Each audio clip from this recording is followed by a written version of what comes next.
certain provisions of the OML MGL 30A Section 20. This order specifically suspends the need for a quorum and the chair to be physically present and asks our body to use technical methods to allow safe public access. We would encourage our viewers to utilize the BevCam streaming options this evening if possible. We're also trying a captioning tool while a longer-term, better solution is created citywide. Joining us today are members of the school committee and various members of the district administration and leadership teams. I'm going to please ask School Committee Chair Rachel Abel to help with the attendance, please. Sure thing. Just want to check with BevCam that the captioning is working. I'm not seeing it on my end. BevCam will just make sure it's displayed on your screen. That would be great. And I will let you know who we have with us this evening. We are joined by our citizen representative, Joanne Hildreth, our student representative, Charmaine Yusunelele, and our student representative, Connor Hathaway. We have our administrative representative, Gregory Twombly, and we are also joined by our principals, Betty Taylor from the high school, Gabrielle Montevecchi from Hannah School, and Megan Hart from Ayers, Ryleside Elementary. In person, we have Mr. John Mulady, Dr. Kenan McKenzie, and Rachel Abel. We also have Dr. Dorothy Flaherty, and our recording secretary this evening is Donna Bergeron. Also in attendance, we have School Committee Ward 5 Representative Karen Robinson participating as a member of the public. And we have our HR Director, Aaron Brown, and Dr. Andre Morgan, our Director of Access and Equity. Thank you so much. Sure. Now, Rachel, I'm not getting it. Okay, I'll check that. Thank you, BevCam. So we're working on the captioning tools for those of you at home, so please show us some patience as we try to fix this problem. And just a reminder, since we're remote, the voting that will be taking place will be done alphabetical order, and the chair will go last. So we're now, next up on our agenda is the Pledge of Allegiance. Could Mr. Twombly, with your very festive background, could you lead us in the Pledge of Allegiance, sir?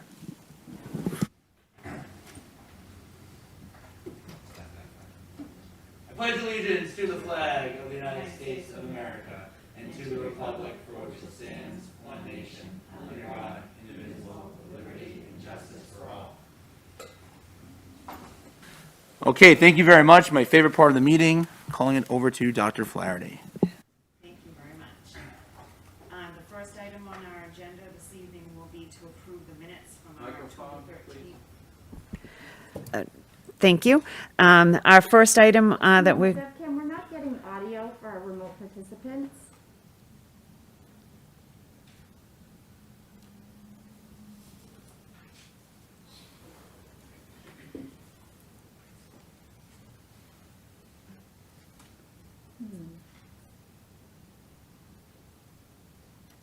Sorry, Dr. Flaherty. Just realized the chat is on fire. that nobody can Try hear. that. Testing. Testing, 1, 2, 3. Let me get the Thumbs up. No? Yep. We got it? Yeah, and we got captioning. And we have at the same time. captioning too. Two birds with one stone. Good job. Thank you very much. All right. So the first item on our agenda this evening is the approval of minutes from our October 13th, 2021 meeting. I'll make a motion to approve the meeting records from October 13th, 2021. So Ms. Abel made the motion. I'm going to second.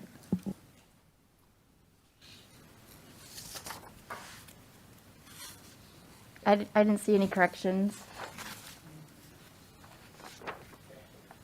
Roll call vote. Oh, right, roll call vote. Dr. McKenzie? Yes. Rachel Abel, yes. John Mulady? Yes. Greg Twombly? Yes. Charmaine? Yes. Connor? Yes. Joanne Hildreth? Yes. I think that's our voting members. So 1, 2, 3, 4, 5, 6, 7.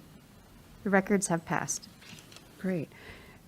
Now we're going to move to my favorite part of the meeting, which is when we hear from our student reps and all the wonderful things that are happening out in our schools. I believe we have one rep with us this evening from each building. And so we're going to start with Charmaine and what's going on at the middle school.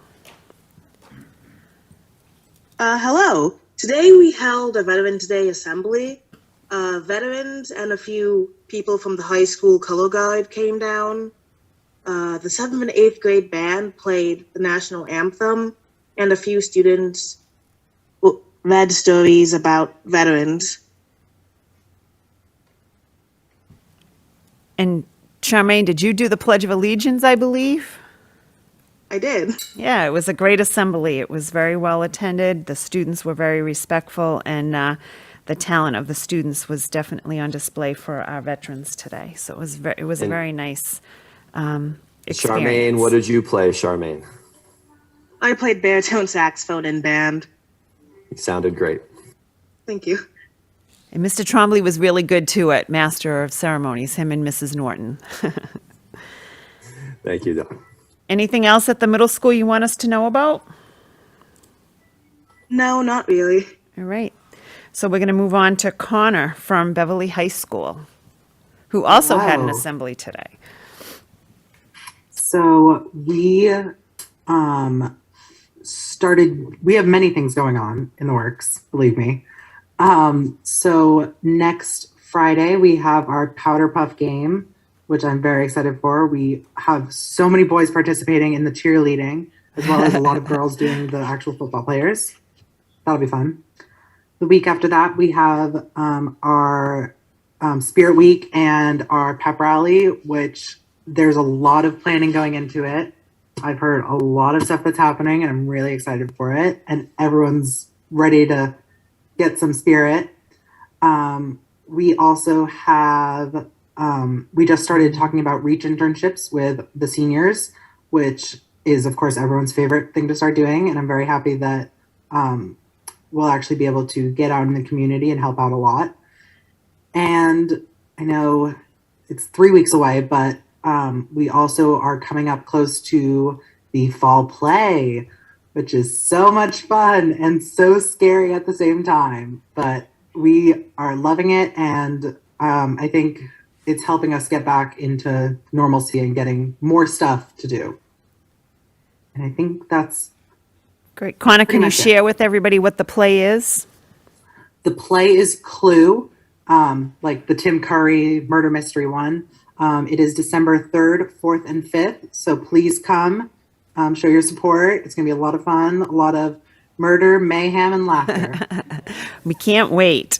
And in fact, Mia, our other high school representative, is not here tonight because she's practicing for the Powder Puff game. So, Yes. all great stuff. Well, thank you very much. I wanted to share that on November 2nd, we had our Professional Development Day, which this is an exit interview that is completed by our staff. And we were very happy to see that overwhelmingly the staff found that they were able to get relevant and helpful information during the day. We did have a district-wide speaker, which was Dr. Morgan, which is always a big hit with the staff. And then we did a lot of building level work around our 5 targets that we presented at the last CISL meeting. And so it was a good day for all of us. So here's another step back into reality. We get to look at MCAS results. And so I will share this. We're inverting 2 of the items on the agenda just to make sure that we have time to finish all of the MCAS portion with our new shorter time frame. And everybody received this in the email. I'll present it tonight, and I know sometimes it's a lot to absorb all at once. So please take the option to look through it, and if you have any questions, you can email them to me, and then we can present the answers to those questions at the next meeting. Just for the record, we're also joined by Principals Amy Blanchard and Aaron Sweeney. Thank you. So the overview of how we're going to present the data to you, as you know from either your own children or from being part of presentations in the past, I could speak for hours on the amount of data and the data analysis that we do. So we tried to devise a way that we think will give you a good overview of how all of our students performed in reference to the state results in the three major subjects, ELA, math, and science. And then we also wanted to look at our high needs subgroup students versus our non-high needs groups, how they performed to their cohorts across the state, and then also in relevance to how they performed to each other.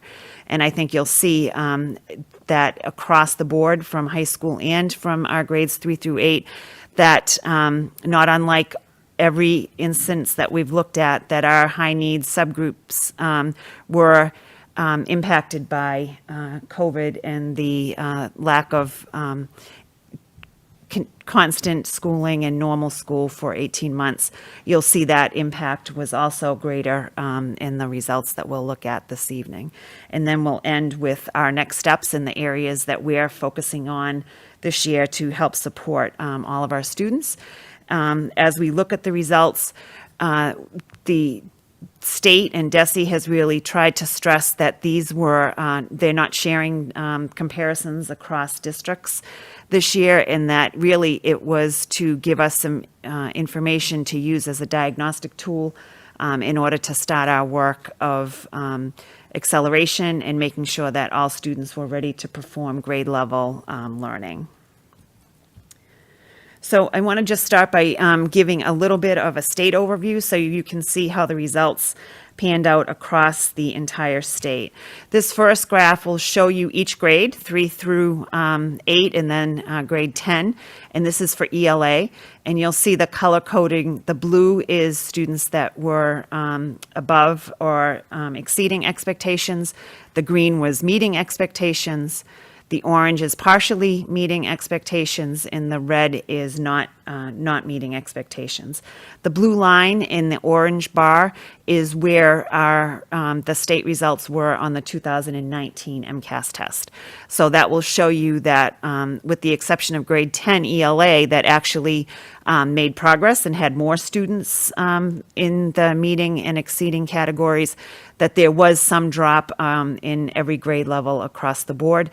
And you'll see with both math and English that our middle school students were the hardest impacted, and that being, as I'm sure you can all imagine, social component of middle school is very important, and that middle schools were predominantly a hybrid or remote model last year, and that impact is going to play out in some of our middle school scores across the state. When we look at math, same color coding, and you'll see that the loss is more significant in math than it was in ELA, with some loss in every category in every grade. We're going to start with looking at Beverly High School. They took the standardized test that would be normal for the grade. As you'll see when we do grades 3 through 8, they were a reduced schedule and a reduced number of tests. They only took 1 in each category versus the normal 2. This is to give you a reference point. Some people may be interested to know, even though this was a diagnostic year, how did we do in comparison to previous MCAS tests? And so 2019 was the last year that we gave the full scale of MCAS. And so this will give you a comparison of where we were in 2021 in reference to 2019. And you can see that it is fairly consistent. In ELA, in math, we did have a drop of students that were in the meeting and exceeding category, with an increase of those that are in the partially meeting. And this is the category that is usually split into low and high, and that a large predominant number of those students could have only been 1 or 2 points away. And so that will be work that, now that we're back in a regular in-person setting, that we anticipate that many of those students will catch up and accelerate their learning back to grade level and be in the green or the blue category by testing this spring. These next few set of slides looks at English language arts, math, and science, and will show how we did in comparison to the statewide results. Here for English language arts, you'll see that it's very common between the two. It's a pretty consistent picture. 63% of our students were at meeting or exceeding expectations, 64% statewide. And we were below the state average when you looked at the number of students not meeting. So our number was lower than the state average. When we looked at mathematics, again, we were a little bit lower than the state in math for meeting and exceeding at 41%, 52% statewide. We had a larger portion of students in the partially meeting, which is that category that we know once students are back in person, that we can move those students back to at least where they were, and more students, hopefully. It's not surprising that math had a bigger drop when you think about math being much more sequential. So when you saw the interruption to learning for the previous year, there will be skills and learning that was lagging behind. So it makes sense that math is a little bit below where English language arts is. Science was very strong for us at Beverly High School. 75% of our students were in proficient or advanced in comparison to 67% statewide. And our students that were in warning or failing were only 5% compared to 11% statewide. And these categories are for all our students. The next group of slides we're going to look at compares our high needs students. So for an example, what the high needs subgroups are would include not all, but partially our lower socioeconomic students, Title I students, our race and ethnicity. It also looks at special education, L students. And so those are all of our students that are higher risk of needing more support in order to achieve grade level learning. You'll see that this is similar to the state outcome as well, with 37% of our high need students getting, exceeding, or meeting expectations compared to 40% statewide. But you'll also see that we have significantly lower, 13%, that were in the not meeting compared to 19% at the state. And then when we look at our non-high need students, those are the students that would not be in one of those other groups that I had just mentioned. Again, it's a very similar picture to the state comparison.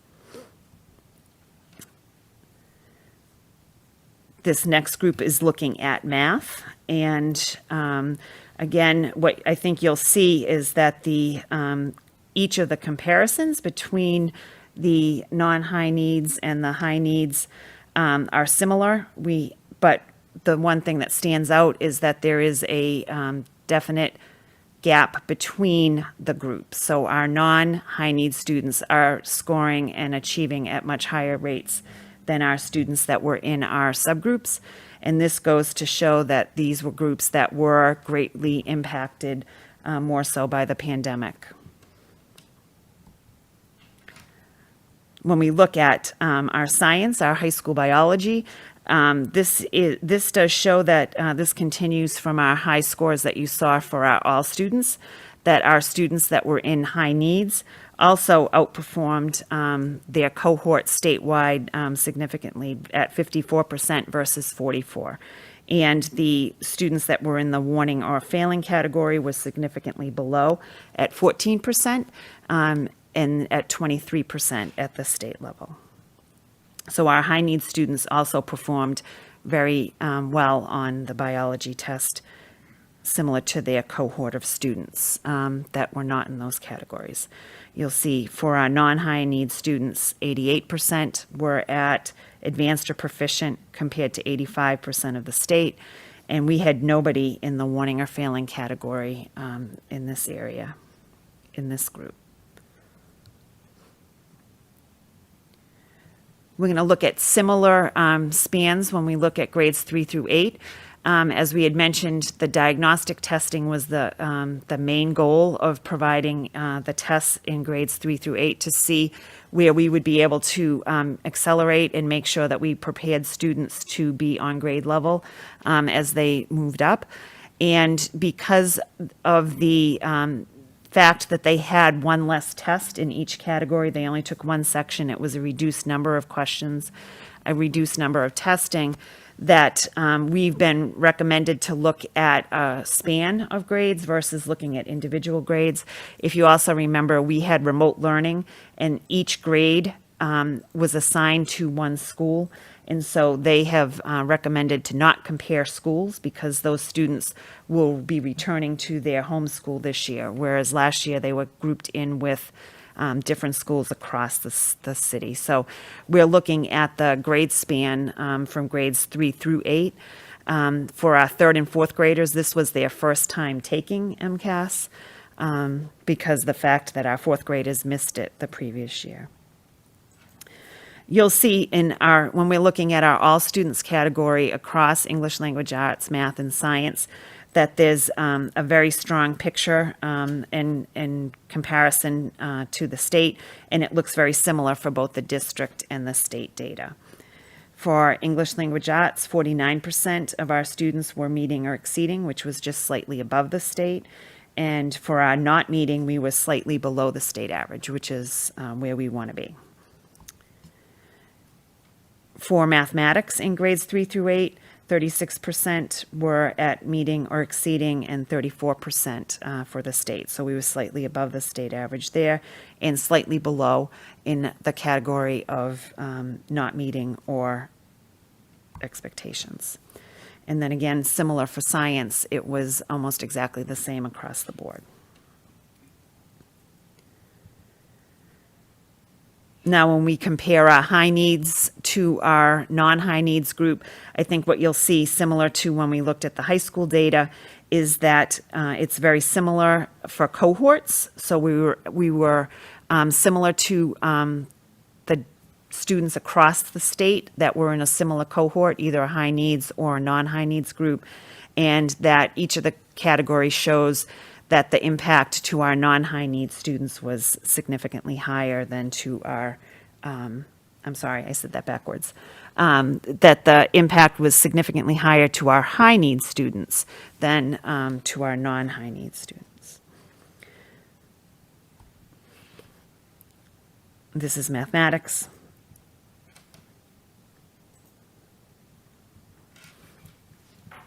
And science, which was grades 5 and 8. That's not the entire grade span that takes the science test, but very similar outcomes. And so knowing that it's diagnostic and we have a lot of work to do, especially in preparing our students that are in our high needs subgroups and closing those achievement gaps, this is the key areas of work that we will be focusing on as a result of the data.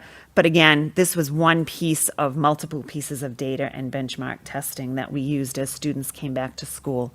And so some of the areas with your support, the committee's support, we were able to purchase new math curriculum for both the elementary school, they're using Zern, and then for grades 7 through 12 with Reveal and Alex. And so the first thing on our list, and our teachers are working really hard to learn the new programs, is making sure that we are implementing them with fidelity. There is an implementation kind of spectrum that we need to go through, and we probably won't see any real benefit until year 3, because there is some implementation loss that you may see the first year as everybody's learning the program. But we are hearing some really good feedback, and we think that we're going to have some really good data, and looking forward to looking at common assessments this year that we can then use in comparison with our MCAS data to show student growth. We want to remain committed to our curriculum and resource review cycle. Last year we did mathematics. This year we are doing English language arts. The elementary level is getting ready to recommend 2 programs that we hope to pilot this spring and then come back with a recommendation for a new ELA reading program in the spring. The middle school and the high school, we've just talked about forming our curriculum review teams that will meet prior to the holidays and then start their in-depth work as soon as we get back from our winter break. We're very much working at each of the building levels to increase data usage at all grade levels and use that as a tool and hopefully getting teachers to see that as a valuable tool in their toolbox in order to monitor student progress. We are expanding and using Linkit across all grade levels in order to cross-reference multiple benchmarks that are going to be taken throughout the school year. We need to now take this data, and one of the ways that we can get MCAS data is by standard, and we will, and already are, looking at where we stood in comparison to the state on each of the standards. And then I approach it by asking 3 questions. When you see something that is below where we want to be, the first question is it a curriculum issue? And that will show us that we're not teaching the standard or we don't have the resources to support the work that we need to do. If it's not a curriculum issue, is it an instructional concern? And that would be professional development or working with teachers on how to deliver the curriculum. And then the third is it an assessment issue? And so we're looking at all of the results and all of the standards and first looking to say, is it a curriculum issue?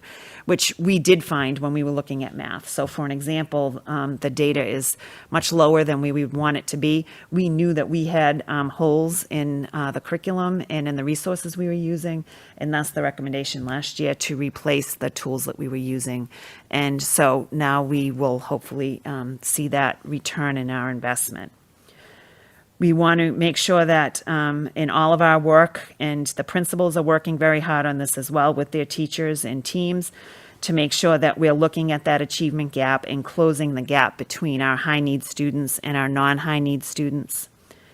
We're continuing to build that rigorous curriculum and making sure that it's aligned with standards, making sure that all students are exposed to critical thinking, high-level student discourse in areas that are going to help to close those achievement gaps, because we want to make sure that all students are being exposed to those skills and not just our students that are in honors classes or advanced placement classes. Which comes to our last one, which you know is a district goal, a passion of the superintendent and all of us, which is to increase the representation from all of our subgroups into our advanced coursework and courses. And when I say coursework, we put that there because we want that to go all the way from elementary through high school, and making sure that all students are in heterogeneously grouped work. It may change in groups, but we want to make sure that everybody is being exposed to rigorous curriculum, student discourse, and not being grouped with the same same students throughout the day. And so that's why that coursework involves our elementary level and not just courses, which get to be selected once you get to the middle school or the high school level. And I'll take any questions. Ms. Sabel? Sure. Thank you, Dr. Flaherty. I noticed on a few of the slides, the participation rates were in the top left corner of Yes. the data, and I was noticing a trend that the rates for our high-need students was lower than the participation rate for our non-high-need students. And I was wondering if the non-high-need student data includes both sections or if they're completely separate. And if we had any anecdotal sort of reason why the participation was lower. We know that attendance was an issue, a greater issue with some of our students that are in the high needs groups, which again goes back to the impact of what happened with COVID. Whether it be that they were remote and they didn't take the test, or there was just an absence and they didn't make up the test. There was not a significant number of students opting out of taking it, so it was just whether they were there and then made up the exam, or the percentage of the students. So remember, we're talking a smaller group of students, so one student being out increases the percentage number. Of course, thank you. I think I had one more question, if I might. For students whose parents received reports at home for the MCAS this past spring, what should parents expect if they've seen a slide in the performance? So say, for instance, it's a student that had taken it a few times already, maybe our 6th, 7th, or 8th graders have had prior experience with the test. What should parents expect to hear from their classroom teacher or from the district if there's been a slide? In the parent reports that went home, that was something different this year than what they've done in the past, is instead of just giving you a point of your score point on the report, it actually gives you a range.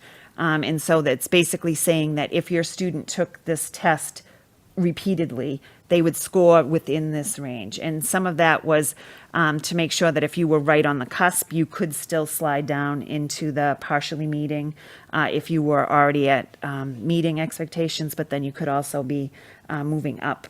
And so it is really to show the variability in the test and the reliability. In the reports, it does give some suggestions of questions that parents can ask when they're going to parent conferences.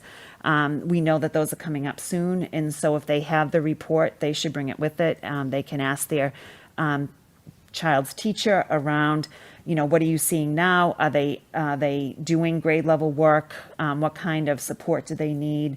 Is there things that we can do at home in order to help support that?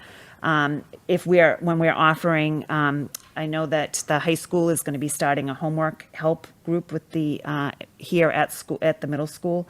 If it was the middle school, participate in that. That's going to be free. How do I get my child involved in that? When we're running, like we ran the summer camps this summer, that was to help close the acceleration gap, to help with skill building. So if they have any opportunities to take those kind of options, do that. Scholars programs are starting much earlier at the elementary school. This year, they usually don't start until around March.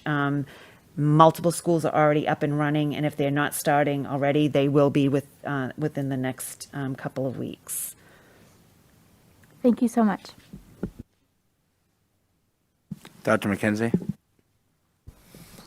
Thank you. I actually do not have a question. I just have a comment. I really appreciate the way the data is broken out. And I also appreciate being able to really demonstrate the distinction between when you disaggregate that data for students of high needs and those who are not, because I think it helps us with our, community conversations around why there is a push for trying to think about what different people need depending on where they are.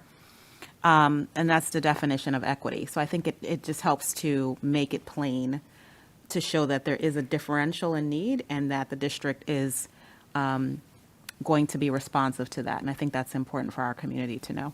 Thank you. I do have one last comment. We actually were able to, and we can get the data by grade level, and just so that the committee knows that what we really saw was that the best place for kids to be is in school full-time with their teachers. And so even though this is a spectrum between grades 3 to 8, the students at grades 3 and 4 that had our all-in model, the data is significantly higher than where the state was. And we saw that where students struggled were around the middle school when we were in a hybrid, and also that loss of the social component. We saw that play out in the data as well. Ms. Abel? You just reminded me, I think I noticed the 6th grade in particular had the biggest increase in the exceed as well as, As in the, yeah, yeah, that was, quite, that sixth grade, so they were, that's where the tipping just, point went over. yeah, just at that point, thank you. I don't know if there's anybody at home who has any questions, but I think it's safe to say that this conversation is being carried out in school committees all over the state, and I appreciate seeing the next steps. And my question is, will this presentation or the numbers be available for the public? Yes, it'll be on the website tomorrow. Friday, sorry. Yeah, we get a day off tomorrow. Well-earned day off. Thank you very much. All right, and now we'll go back. This is the component on the agenda that got carried over from our last agenda. And I really just wanted to bring this up so that you were aware of the term. You heard me use it earlier. You may be hearing it in the news or from parents when we talk about our acceleration roadmap. And this is something that all school districts are working on. And it really is rethinking the way we approach coming back from such a long time of not being in a normal situation to making sure that we can get students to grade level as quickly as possible. And so with that term, some people just thought that meant coming in and doing things faster and cramming more information into a shorter period of time. And so I just wanted to give you a quick overview of what we mean when we're talking about acceleration in case you get any questions. And so when we talk about the focus of acceleration, we're talking about providing access to grade level content with unit by unit lessons or scaffolding. It's using diagnostic data, so similar to MCAS being one option, but we are also giving our diagnostic data to students in the fall. Some people thought, why are you giving kids tests the minute that you walk in the door? But that's really so that we have a starting point and we know where to go when we do our mid-year and also end of the year. And then we'll be able to also see what the growth is across the entire school year. And it's to help teachers to be able to align their Tier 1 instruction and their Tier 2 and 3 supports. When we talk about remediation, that is when students would have come back and we would have spent the first, probably up through Thanksgiving or maybe even Christmas, with our first 4 or 5 units being the prior grade level content. And so then that if you keep doing that, then students are going to keep falling further behind grade level than being able to stay on grade level with the scaffolds or teaching a lesson or two before you're going to move into new content so that they can stay there. And it assumes that all students need reteaching, which they don't. We know from our end of the year benchmark in June that we had a lot of students that came to school every day, came when they were supposed to, were online when they were supposed to, and they achieved grade level learning and they're ready to move forward. So we can't assume that everybody needs to relearn information. This was guidance that came out from DESE. They put together these roadmaps, and it really is a revolving cycle around developing a belonging. We've heard that in so much of the work that we've done around equity and around social emotional learning, that the developing belonging and a sense of I belong here and I'm welcome is the key to all of the work that we need to do together. It is progress monitoring, a lot of formative assessments, a lot more frequent benchmark testing in order to make sure that students are understanding the material. And then we know whether we need to do a reteaching loop or we need to scaffold the information more frequently. And in order to do that, and if we do it successfully, then the goal is that all students will be able to access grade level appropriate instruction. As we talked about with the MCAS results, the pandemic has broadened and intensified the range of needs for many classrooms, particularly those serving students of color, those from low-income backgrounds, and English learners. This is the opportunity myth. It's on the DESE website, and it's information that we've shared with all of our leadership team, and many of them have shared with their teaching staff. And this was a research report that was done. And the data was done pre-COVID, but it's still a pretty powerful piece of information. And it showed that by and large, students are meeting the demands of their assignments, but not on grade level. And so it's leading to a lot of remediation when they move on to the next grade, or even when our seniors leave and go on to college. And the finding in the report showed that while 71% of students succeeded on their assignments, they met grade level standards only 17% of the time. And students who received more frequent access to grade level content made significantly larger gains than those peers who did not. So the research showed that 1.7 more months of academic progress was made when they had access to better assignments, but 7.3 months were made when they had academic and grade level. They went further when they received grade level, access to grade level work. Zaretta Hammond is a book that many of our teachers have read in both school and book groups. We've talked about it and used it in some of our professional development as well. And I think that this quote really underscores a lot of what we're talking about when we're talking about the importance of grade level work. The reality is that students struggle not because of their race, language, or poverty status. They struggle because we don't offer them sufficient opportunities in the classroom to develop the cognitive skills and habits of mind that would prepare them to take on more advanced academic tasks. And as we're looking at trying to increase our representation of all of our subgroups in advanced coursework, this really underscores the reason why we want that as a goal in our district. And this gives you a tangible example of what they mean when we're talking about acceleration in ELA. So when we're talking about acceleration, 8th graders read an 8th grade text with scaffolds. And when you were doing remediation, those 8th grade students would be reading a 5th or 6th grade level text exclusively because they could do it all independently without any scaffolds. And then the type of assessment that they would use would be very different. So when we're talking about acceleration, students, the example here is students read A Mighty Long Way, and they wrote an informational essay analyzing historical events, getting the chance to fully meet the depth of multiple standards and learn relevant content. And when they were reading in remediation, they would finish reading a 5th or 6th grade text and then have that followed up by a multiple choice or a vocabulary type assessment. And then finally, this is just a tangible example for math. And in acceleration, 8th graders engage in 8th grade content with unit by unit prerequisite skills taught prior to the unit being introduced. And it's also, it could be on the beginning day of the unit or the second day. There's a lot of scaffolding or a lot of being led through, teachers leading it through, and then being able to release students into more independent work as they are understanding what's happening.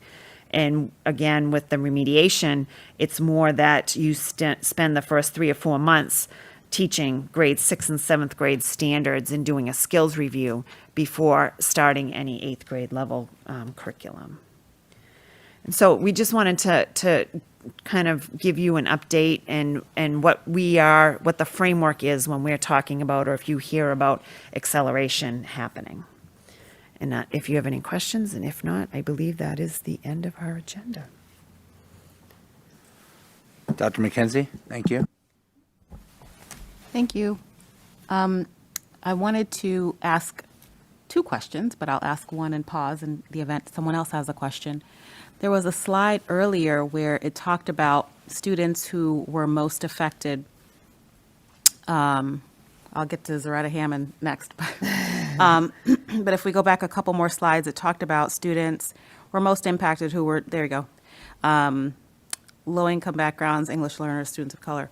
I'm assuming this is maybe just a semantic thing, but when it says it intensified the range of needs for many classrooms, particularly those serving students of color, those from low-income backgrounds. Evidently, we don't separate our students that way in classrooms, but I'm wondering, maybe there's a different way to explain this versus saying classrooms that serve these particular students. I don't know if that's just the way it's phrased, but it would sound like these students are occupying specific classrooms. So is what is meant that classrooms that have a high percentage of students of color or low-income students or EL students, or am I misreading that? I don't know how to read that phrase. This is a DESI slide. Yeah. But I believe it kind of went back to what we were talking about for our students of high needs, in that the students that are in those categories have been more greatly impacted than students that are not in one of these categories. And I think what they mean is that we want them in all of our classrooms, but we need to support the learning that is happening for them. Okay, so this is a DESI slide, which means that they're talking about the state. Correct. Okay, I thought this was specific to Beverly, so I was really No. confused about the language. No, this is a state slide. Okay, I think I know what they mean then if they're talking statewide. Dr. Chorchak, Okay, you wanna- So I was just going to say, I think what they were saying is that because the pandemic, some of our underrepresented groups endured greater loss they were further behind. So the number of months behind they were collectively as they were represented in those classrooms. I think that's what they meant in terms of the intensification. Yeah, I think, A, I didn't realize it was not specific to Beverly, but B, when it said the range of needs for many classrooms, particularly those serving students of color, implies that they're classrooms serving students of color. Yeah. Or classrooms serving Agreed. low-income. Yes. No. Yeah. Right, and I thought, I wouldn't want the public to think we have No. separate students in those categories in classrooms. Like, that would be disturbing if that was in any way happening, but I wanted to make sure we clarified that that's not what the slide.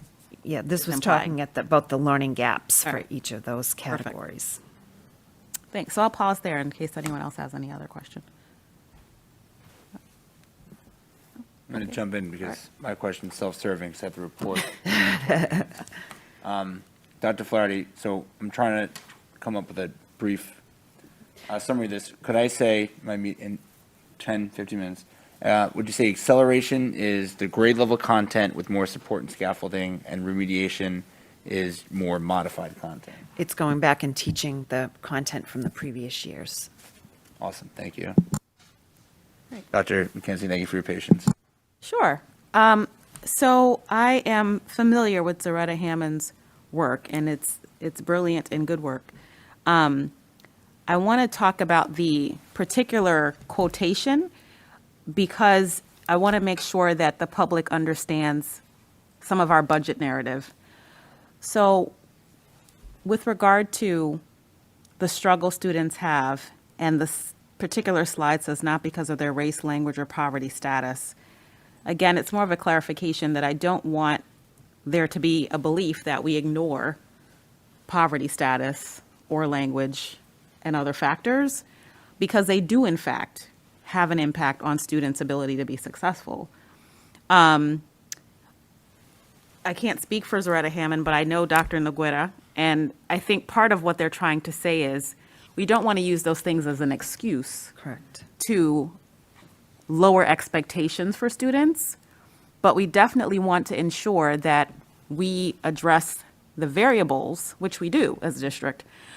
But when it comes to funding and other types of decisions, we do have to take into account these other factors, which we do as a district. So I just want to make sure that this isn't read as we're saying we don't address these other factors as sort of participatory in how students can be ready for school and how they show up for school. So I think it's a little snippet, but sometimes I get questions about why we're funding all these other things that are supports, but it's because they are very relevant to student success. And so I just wanted to make sure that within this statement, we understand that it's really about not lowering expectations for students because of their various characteristics and variables that make things more challenging for them. And that I totally agree, and it's around that we want high expectations held for all of our students, and then making sure that we're providing the scaffolds to make sure that all students can achieve our high level of expectation. Dr. Trocheck. Well, I was just to echo that, but I also think, I mean, there are a couple of things that we're working specifically on in terms of for different areas. So our co-teaching models and our inclusive practices have really focused on not removing students, but providing those supports, as you mentioned, within the classroom, as well as sort of our, as we are working really hard in examining the data and examining our structures about course selection so that we're looking at to make sure that we're not creating sort of tiers of instruction. And knowingly know that if we're going to be doing this in an intentional and purposeful way, that we're providing supports for students for whom entering into advanced coursework or advanced classes is for the first time. What do those supports look like? And 100% on the budgeting part of it, we need to be able to provide the supports because otherwise we're not going to be successful. And the goal is to make sure that we're increasing opportunities, but in a way that's meaningful to provide what they need in the background. So I think for students with learning differences, students from economically disadvantaged backgrounds, all of the different categories that we have. Thank you. Love these questions. Thank you all. Sabel. Sure. For our parents who are watching from home, I did want a little bit of clarification about the remediation angle for parents who feel that their kids missed out on a serving of long division or whatever the topic happens to be. Are we making sure that, some teams were able to accomplish a full grade level in the hybrid model and some were not? How do we make sure that all students are getting the content, maybe not through remediation, but identifying gaps that the students have and making sure that they get a serving of whatever the topic is? And that is part of what the acceleration is making sure that we're giving the scaffold to each student that what they need, because it might be different depending on who the student is. And I know in math for 7th and 8th grade, we purchased as part of the new math series, we purchased ALEX, which is a program that will meet students where they're at and then design the work that they need to do in order to help support and close any learning that they didn't have. But that is part of what we mean when we say scaffolding. It's the teacher knowing where the student's strengths and gaps may be and then meeting what that student needs individually. Okay, great. Thank you for that clarification. Thank you. And I just wanted to finally say before we end, a thank you to many of the principals that I know that are online tonight that were here in case there were any specific questions that they could help answer. So thank you for tuning in. Okay, so I guess without any further ado, looking for a motion to adjourn and a reminder that our next meeting is December 8th. I'll make that motion to adjourn. Thank you very much. May I have a second? Second. Thank you, Dr. McKenzie. Ms. Bell, would you mind doing the roll call vote, please? Sure. Dr. McKenzie? Yes. Rachel Abel, yes. John Milady? Yes. Greg Twombly? Yes. Charmaine?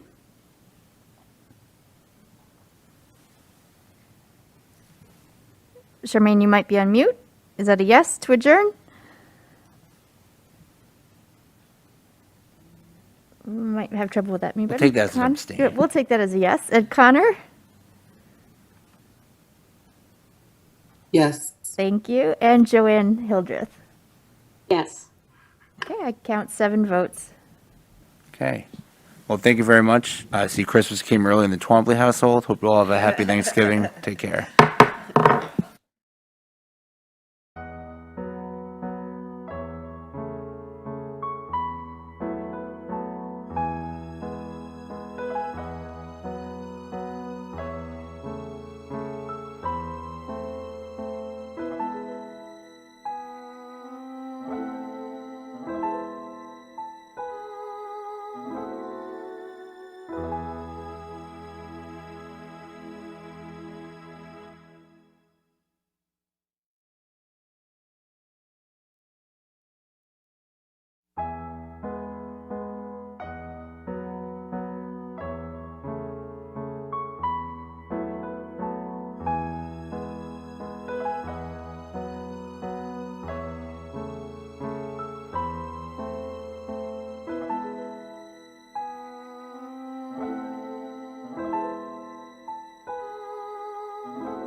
Welcome, everyone.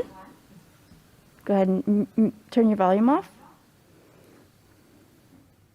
Welcome to the Beverly School Committee's regular school committee meeting. Today is Wednesday, November 10th, 2021. We are meeting in a hybrid fashion today using a remote meeting application provided at no cost to our district with captioning enabled. This allows for remote participation and for the public to have access to the open portions of our meeting. We are also recording the meeting tonight and have a broadcast and stream provided by BevCam. Thank you, BevCam. On June 16th, 2021, the governor signed Chapter 20 of the Acts of 2021, which, among other things, this act allows for public bodies to continue to hold meetings remotely until April 1st, 2022. This specifically suspends the need for a quorum and the chair to physically be present and asks our body to use technical methods to allow safe public access. We would encourage you as viewers to use the BevCam streaming options this evening if possible. And as a note, we're about 5 months out from that April 1st date.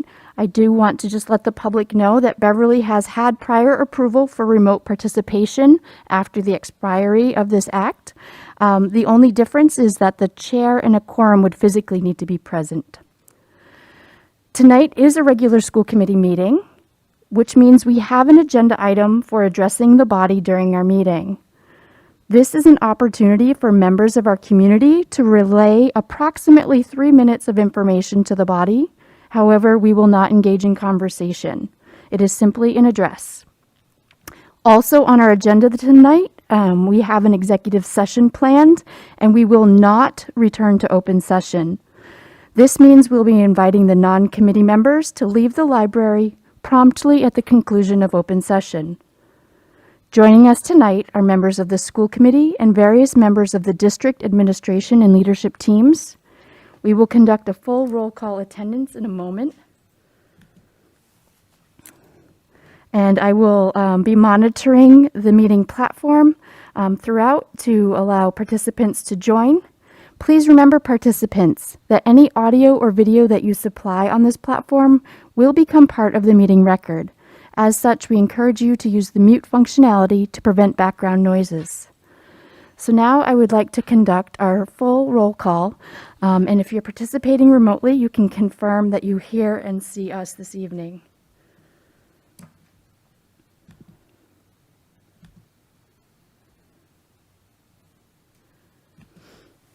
On the line, we are joined by Jody Elder, our nurse leader. Thank you. Dana Cruikshank. Here. Principal Erin Sweeney. Yes. One of our students, Charmaine, is still with us. And it appears that everyone else is here present in the room. So let me go around the room. Mayor Cahill is absent. Kimberly Coelho is present. Ken Ann McKenzie is present. Karen Robinson is present. John Mulady present. Miranda Visnick is present, and I am Rachel Abel. We're also joined by Dr. Churchek, our Executive Secretary, Donna Bergeron, Bethany Splansky, Aaron Brown, Andre Morgan, Jean Sherburne, Dorothy Flaherty. Okay, and we have our student representative, Hollis Colby. Thank you for joining us in person this meeting. And we have one of our speakers, Dean Berg, who will be on the agenda. Is there anyone that I've missed in the room? Okay. Well, thank you all. We do not have any remote participants that are members of the committee, so we will just be doing our normal voting at the table. And with that, our first order of business is the Pledge of Allegiance. If I could ask Ms. Visnick to lead us in the pledge. We have a flag right over here. Thank you, Ms. Abel. I pledge allegiance to the flag of the United States of America and to the republic for which it stands, one nation, under God, indivisible, with liberty and justice for all.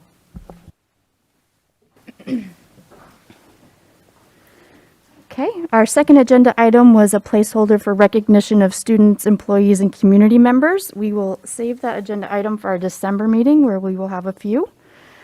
And now, if we could, a report from our school committee student representative, Hollis Colby, please. Good evening, everyone. I have a few items for tonight. I have stuff from October, like the later months. On October 24th, the class of 2022, held a fundraiser in which BHS students could paint a spot in the student parking lot, and the class intends to hold a fundraiser again in the spring. For this month, the BHS male physical fitness team took first place in Haverhill Youth Physical Fitness Competition last week. The competition included cadets from 8 different schools in the region spanning from Massachusetts, Connecticut, and New Hampshire.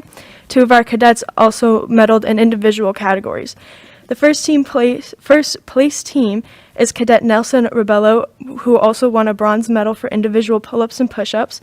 Cadet Garrett McNeil, who also won a silver medal for overall top athlete and individual pull-ups and push-ups, and Cadet Brendan McCarran, Cadet Aiden Gillis, and Cadet Devins Svelte Cruz. On November 2nd, there was no school due to Election Day. On November 4th, a career education and discovery fair was held in the cafeteria for students, and organizations such as North Shore Community College, the Gloucester Biotech Academy, Brent Franklin College, the Carpenters Union, Beverly Fire Department, the Beverly Police Department, and several branches of the U.S. military and Root Culinary Program were also present. In addition to November 4th, BHS held an 8th grade open house with over 500 people attending. BHS extracurricular clubs, organizations, and athletic teams were present, as well as teachers representing the different departments. The Panther Tutoring Program has begun offering tutoring sessions on Tuesdays and Thursdays in the library from 2:45 to 3:45, and 2 BHS teachers coordinate the program, and National Honor Society and Key Club students volunteer as tutors. MCAS retakes took place on Tuesday and today. And today was the last day of the NEASC decennial accreditation visit. The NEASC committee visited classes and spoke with students, faculty, and staff about the instruction, resources, and school facilities. The report will be published in about 3 weeks. And we would like to congratulate all of our fall sports team who competed and represented Beverly well in the NEC tournaments. And some important dates coming up. Tomorrow there is no school because it is Veterans Day, and the quarter will end on Friday, November 12th, and report cards should be posted to Aspen. And November 24th, the Wednesday before Thanksgiving, the high school will be holding a pep rally during the school day before the early release, and students will not go to school on the 25th or 26th. That was a great comprehensive report. Thank you so much for being here to keep us informed. Thank you. We understand. Homework comes first. Thank you so much for being here. Okay, our next agenda item will be the approval of our meeting records from the 13th of October. Do I have a motion to approve the records? So moved. Thank you, Ms. Bisnick, and a second? Second. Ms. Robinson, thank you. I think she beat you only because I was looking at her. Were there any corrections or edits that needed to be made to the meeting records? I'm not seeing any suggestions, so all those in favor of approving? That's 6, with the mayor being absent. Okay.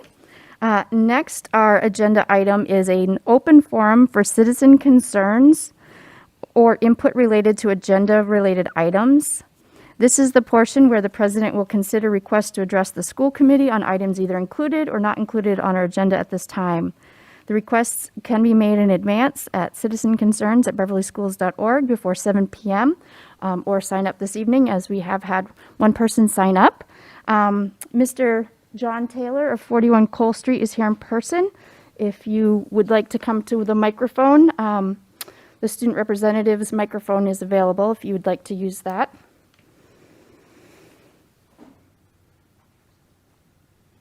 Thank you, Ms. Ava. Oh, press the little button for, there you go. Oh, do I have to keep it pressed or does it No, stay on? It will stay on now. Okay, I just want to let everybody know Batman is in the house.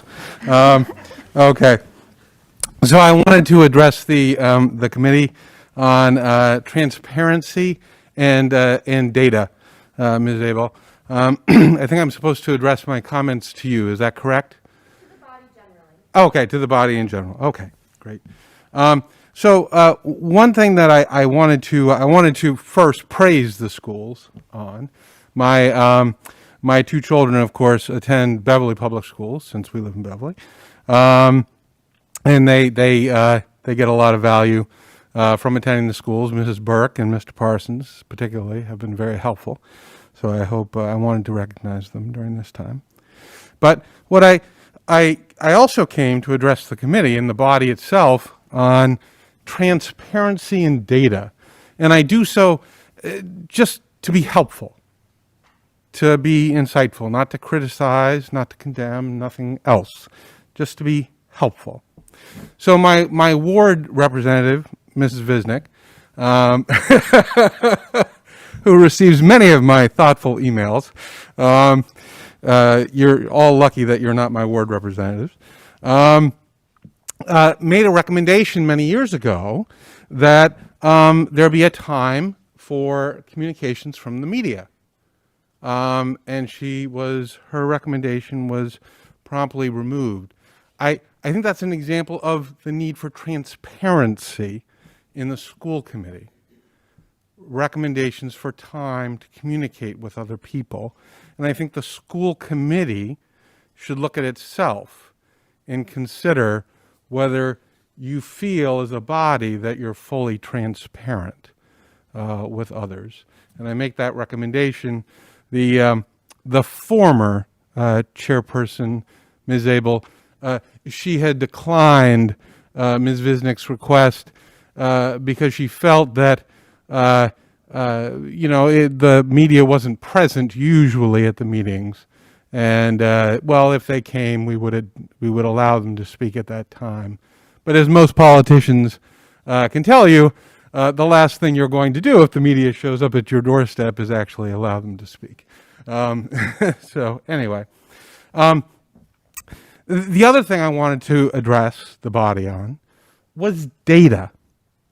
I think in this age of COVID, specifically, we as parents and we as Beverly citizens need more data on how COVID has impacted our educational environment, our children's educational environment, and our city's educational environment.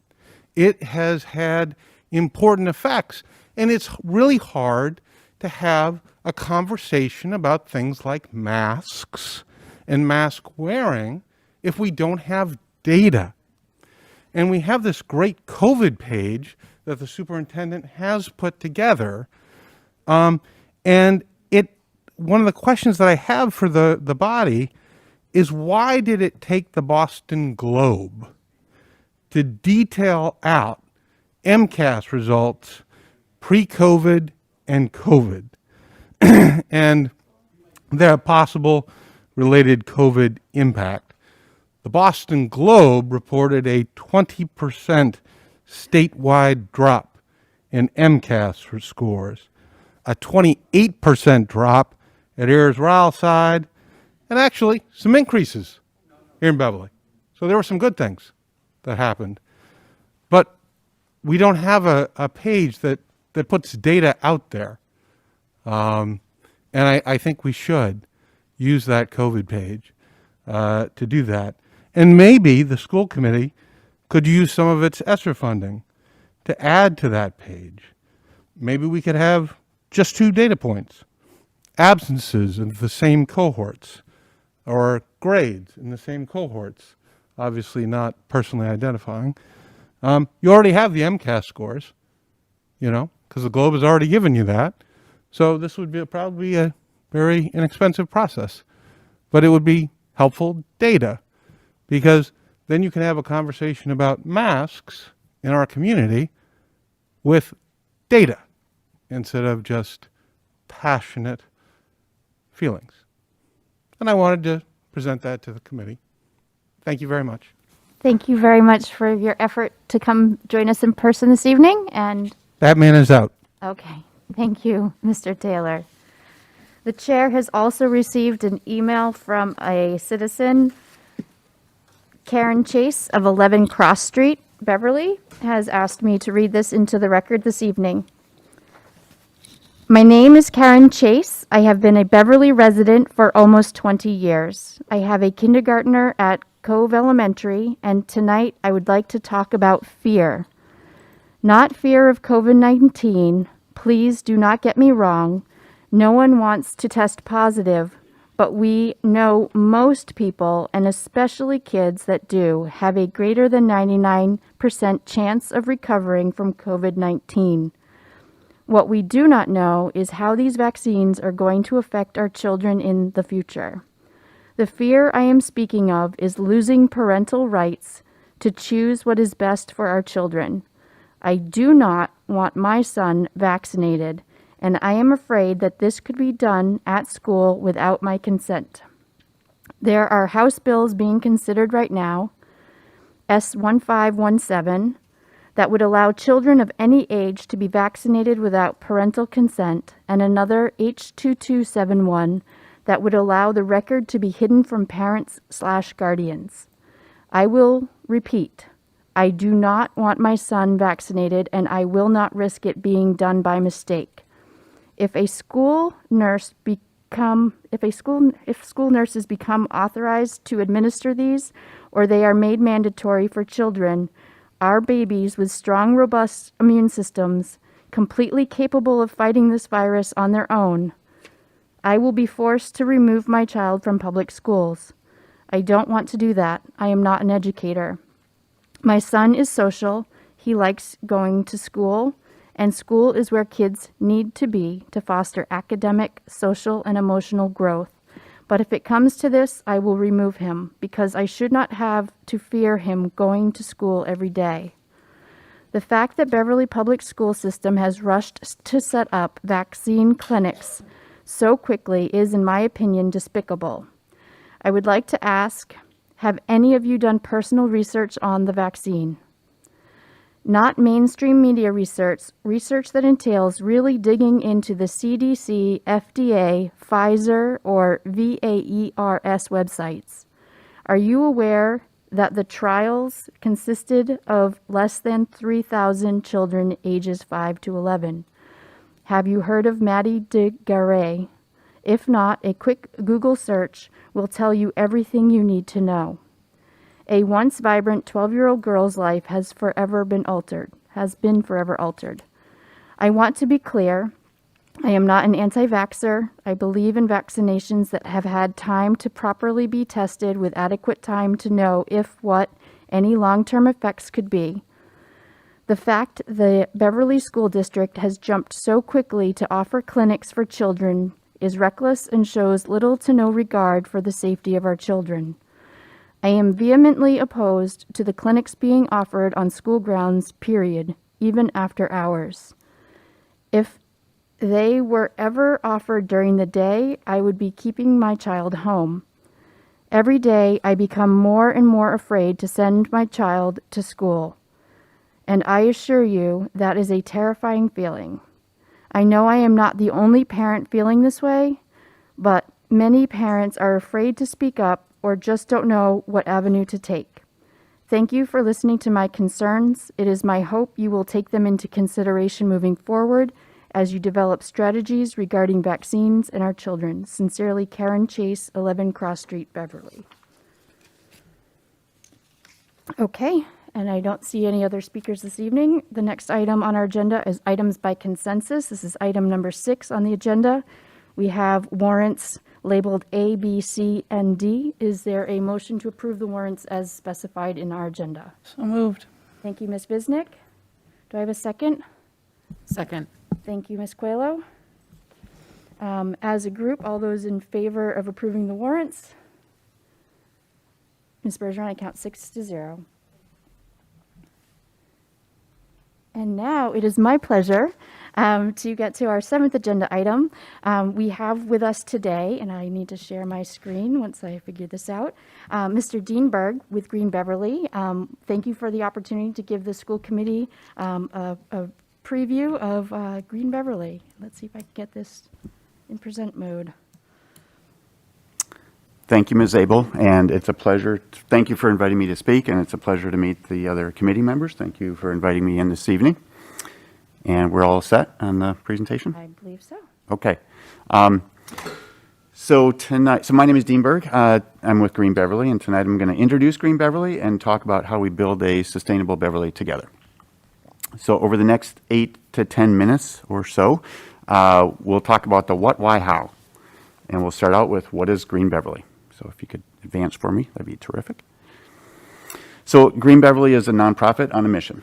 And our mission statement, you can see here, I'll break this down in a second. It's our mission to help all Beverly residents and small businesses to lead more sustainable lives through actionable information, inspiration, and education. If you go to the next one, I'll break this down a little bit for us. So we talk about all Beverly residents and businesses. It doesn't matter if you're a homeowner, a renter, a big business, or a small business. We take a very equitable approach, and we focus on all residents and businesses. Next one, please. Sustainable lives. So sustainability means different things to different people. It can mean very different things to different people. So we define sustainable lives or sustainability in this way. It's anything that a resident has control over. So that could be their homes, which could be their heating, their cooling, their water, their electricity. Could be how they get from point A to point B, their transportation. Could be what they eat and where they buy their food. And it could be what they buy from a goods and services perspective. So all of that to us is encapsulated within sustainability. Next one, please. And the last one, actionable information. So we focus a lot on inspiring action, on providing people with actionable information. We could certainly provide education and information and tips and tricks and best practices, but we feel that if we're not inspiring action, we've failed on our mission. We really focus on inspiring action. Next one, please. So why is our work important? If you can go to the next one. So, I think we missed one. Maybe? There, thank you. So many of you, I'm sure, are familiar with the Resilient Together efforts between Salem and Beverly to put together a climate action plan. And the bar has been set through that process, and the bar has been set fairly high. We've got a lot to do in the next 9 years, and then in the next 29 years or whatever it is before we get to 2050. And you can see the goals from Resilient Together there on the left. So we start out with the bar that's been set within Beverly by the Resilient Together team. If you go to the next one. So you may be asking, why are we focused, or why is Green Beverly so focused on the resident, on the residential side? It's because we, as residents, we account for the majority of our greenhouse gas emissions in Beverly. And depending on how exactly you slice and dice that data, it's somewhere between 65 and 85% of our city's greenhouse gas emissions. So if you just go to the next one, you'll see a chart that shows the actual average Beverly household. And this is how our footprint, and you could call it a carbon footprint, environmental footprint, greenhouse gas footprint, whatever kind of footprint you want to call it, this is how it is distributed across those 5 categories. If you look at the 3 categories on the right, the food, goods, and services, these definitely represent things that we buy, right? We're buying our food, we're buying our goods, we're buying our services. And again, it's another reason why we focus on residents and our local businesses, because these are inseparable. They kind of go hand in hand. And if you look at the food, goods, and services here, that represents, I think it's roughly 48% of the Beverly average household carbon footprint. Next slide, please. We as residents, we have a million questions. I just have a handful of questions here across some different categories. And I won't read all of these. You can read those. I'll just give maybe one example. I'll pick the first one, the clothing example. So let's say that I did something to my favorite pair of jeans. I ripped them, I tore them, I got a big stain on them. Something happened to my favorite pair of jeans, right? I have options. I can order a new pair of jeans online. I can go to a mall and shop for jeans. I can maybe shop at a local store downtown for a new pair of jeans. I can look for a used pair of jeans. I can go to a thrift store. I can go to a consignment store. maybe I can even mend my jeans, right? I can find a shop in town where I can get them mended. So I may not know of all of those options which one is the most eco-friendly option. And I don't know. I'd have to look at the math to do that. But this is just an example of questions that many of us have every day as we go throughout our daily lives or our daily routines as to what is the best thing to do from an environmental standpoint or from an eco standpoint. Next slide, please. The question that we get most often is, where do I start? And we often hear somebody say, I would love to be greener, I'd love to be more eco-friendly, I'd love to be more sustainable, but I'm not sure what I can do. Or I'm not sure that what I do is going to make a difference. Or we hear people say, I do 3 or 4 things. I compost, I recycle, I ride a bike. What else can I do? So that's what we hear most often. So before you go to the next one, sorry. So why are we doing this? Resilient Together has set a fairly high bar in Beverly. The residents account for 65 to 85% of that footprint, and residents have a million questions. So now the next slide, I'll talk about how do we answer those questions. If you can go to the next one. We certainly don't do it by ourselves.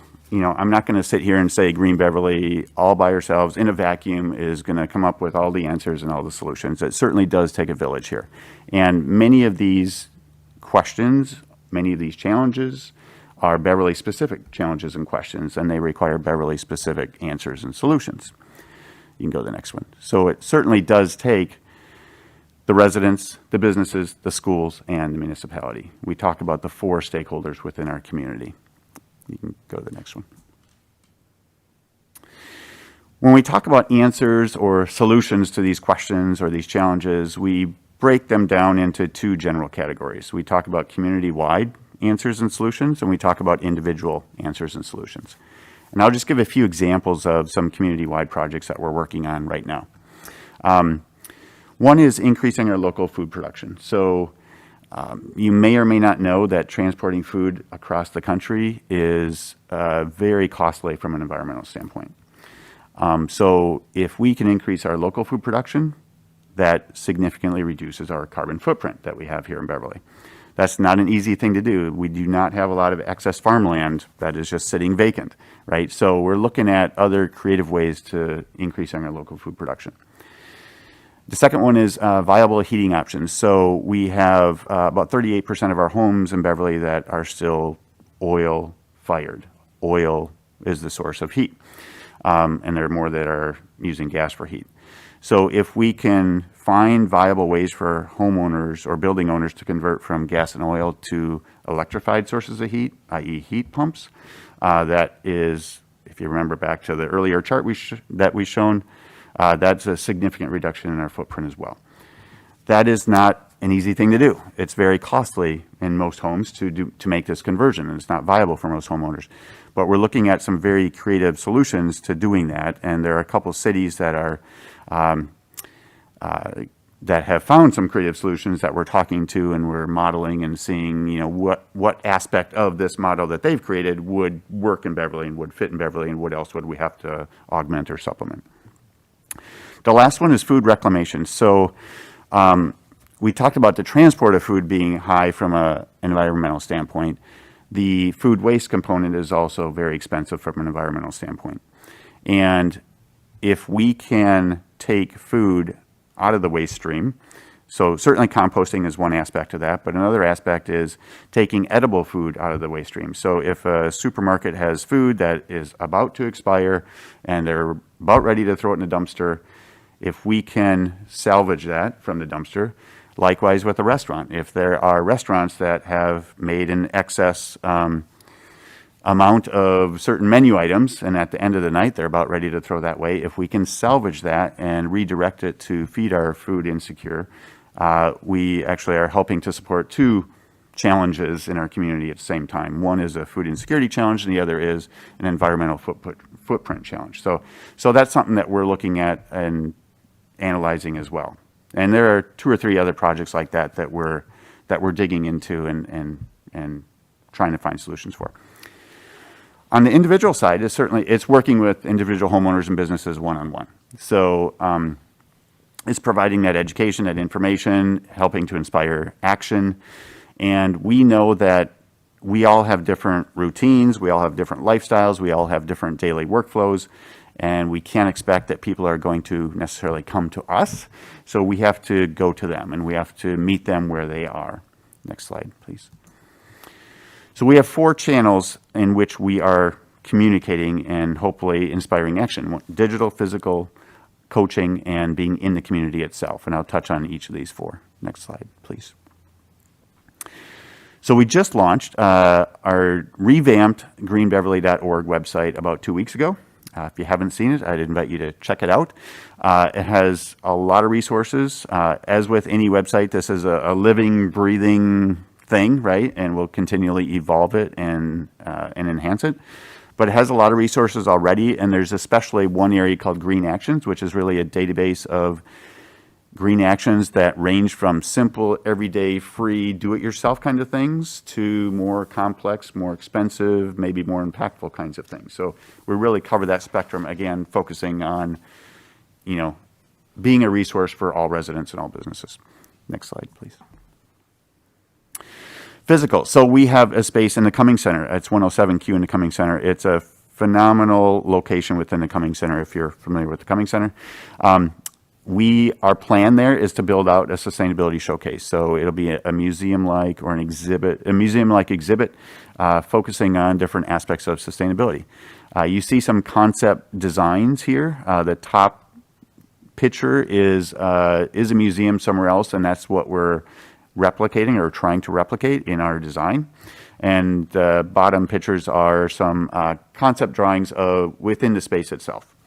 We're going through the design process right now on 9 different stations within this showcase, and we hope to start fabrication here right around the turn of the year. Next slide, please. Many people want to talk to a live person, right? I certainly do. I like to talk to somebody, a live person, when I have a question about something related to my house or my transportation or the food that I'm eating. So we have built an 18-plus bullpen of coaches. And these are people like you and me. These are our neighbors. These are not people that are representing products or services. So they are impartial individuals. And they're sharing their experience. They're sharing their expertise in whatever aspect of sustainability the question has come from. So this is accessible on our website. You can also, we have an email set up that's justask@greenbeverly.org. So you can send an email and we'll route you through to the appropriate coach. Lastly, next slide, please. Being out in the community. So we do a number of things in the community. Some of them are visibility oriented, like having a table at the farmer's market or Lobster Fest or Arts Fest.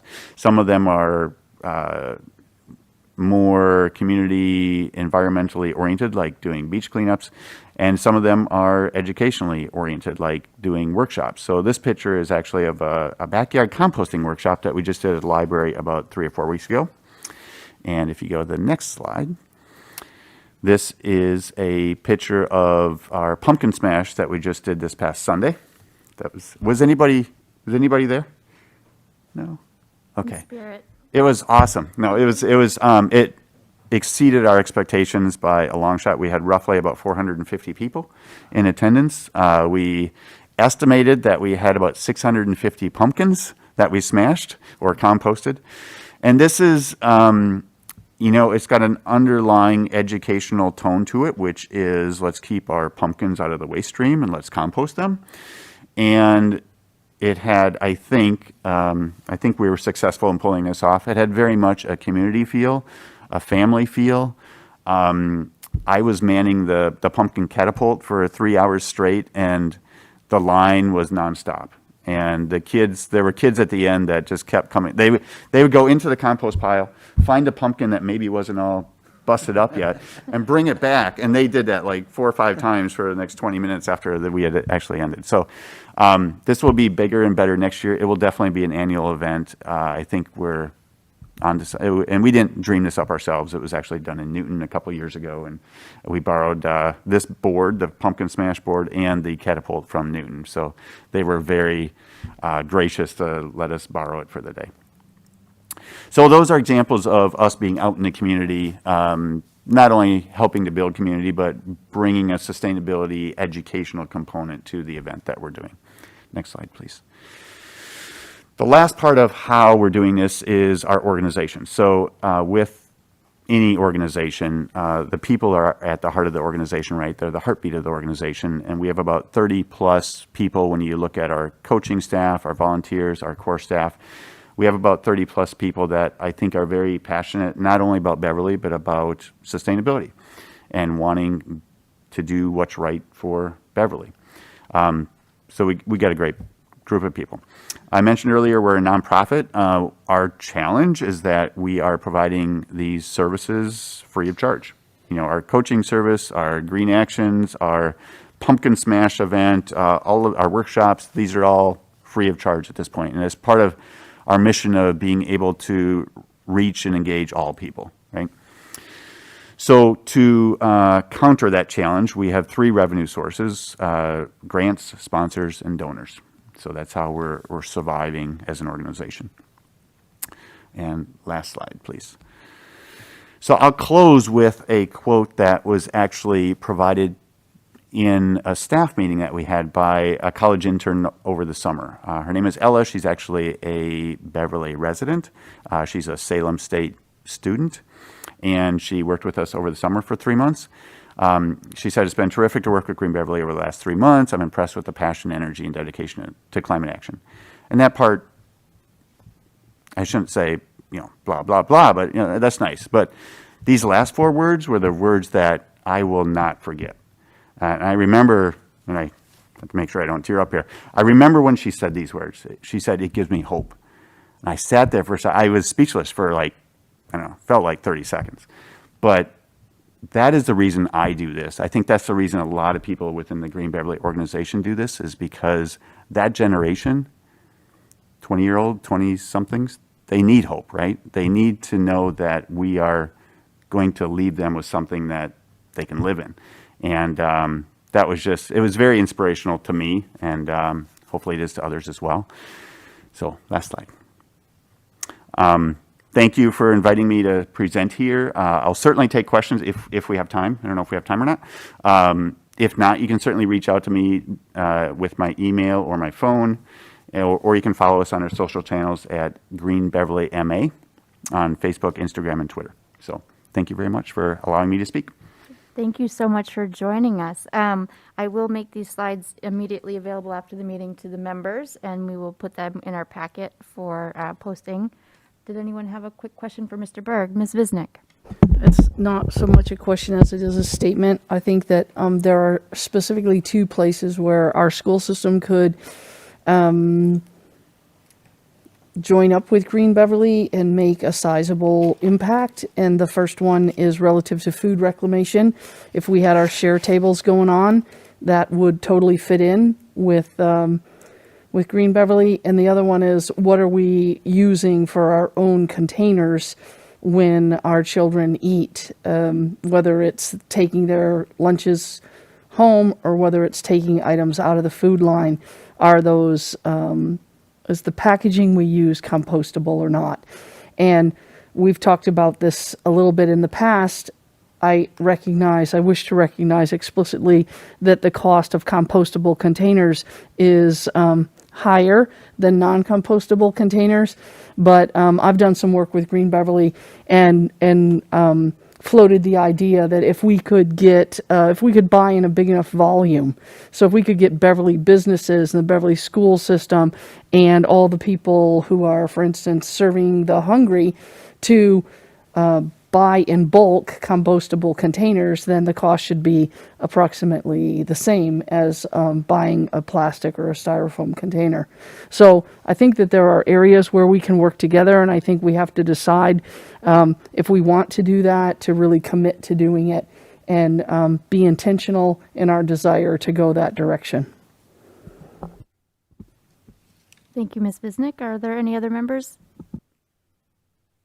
I thank you again so much. Oh, Yeah. yes, So I Dr. just wanted Trocek. to, first of all, thank you. I'm Sue Trocek. We haven't met personally, but we've been back and forth, and for your patience as we were designing and determining what the right collection bins would be at the elementary schools for our pumpkins. So thank you for working with us. I know you worked with Ellen pretty close to that. And then just one other comment. It must have been a great success because I never get a call from my daughter who lives in Boston, and she called to tell me that on the Bobby Bones show, they talked about the pumpkin smash in Beverly and composting pumpkins. So it was a big win for me because I don't get a lot of compliments from that end. So I appreciate that. I just wanted to say that. So thank you. No, thank you. And thanks for working with us on, I know we were kind of pulling that together last minute. And I appreciate your patience with us in figuring out how can we collect pumpkins at the schools. And so that I think worked out well. I think we've got some lessons learned that we can adjust for next year. But thanks for working with us on it. Went really well, and I think that, the kids were excited to bring them in, so that was good. So we can continue to work on that. So thank you. Thank you for sharing that, Dr. Trocek. Okay, well, thank you again for joining us this evening, and let's not be a stranger. We'll keep in contact. So thank you so much. Thank you. Okay. You're welcome to leave if you'd like, or you can stay for the rest of our agenda. Okay, sounds like a plan. We have a report from Dr. Kenan McKenzie for our MASC Delegate Assembly.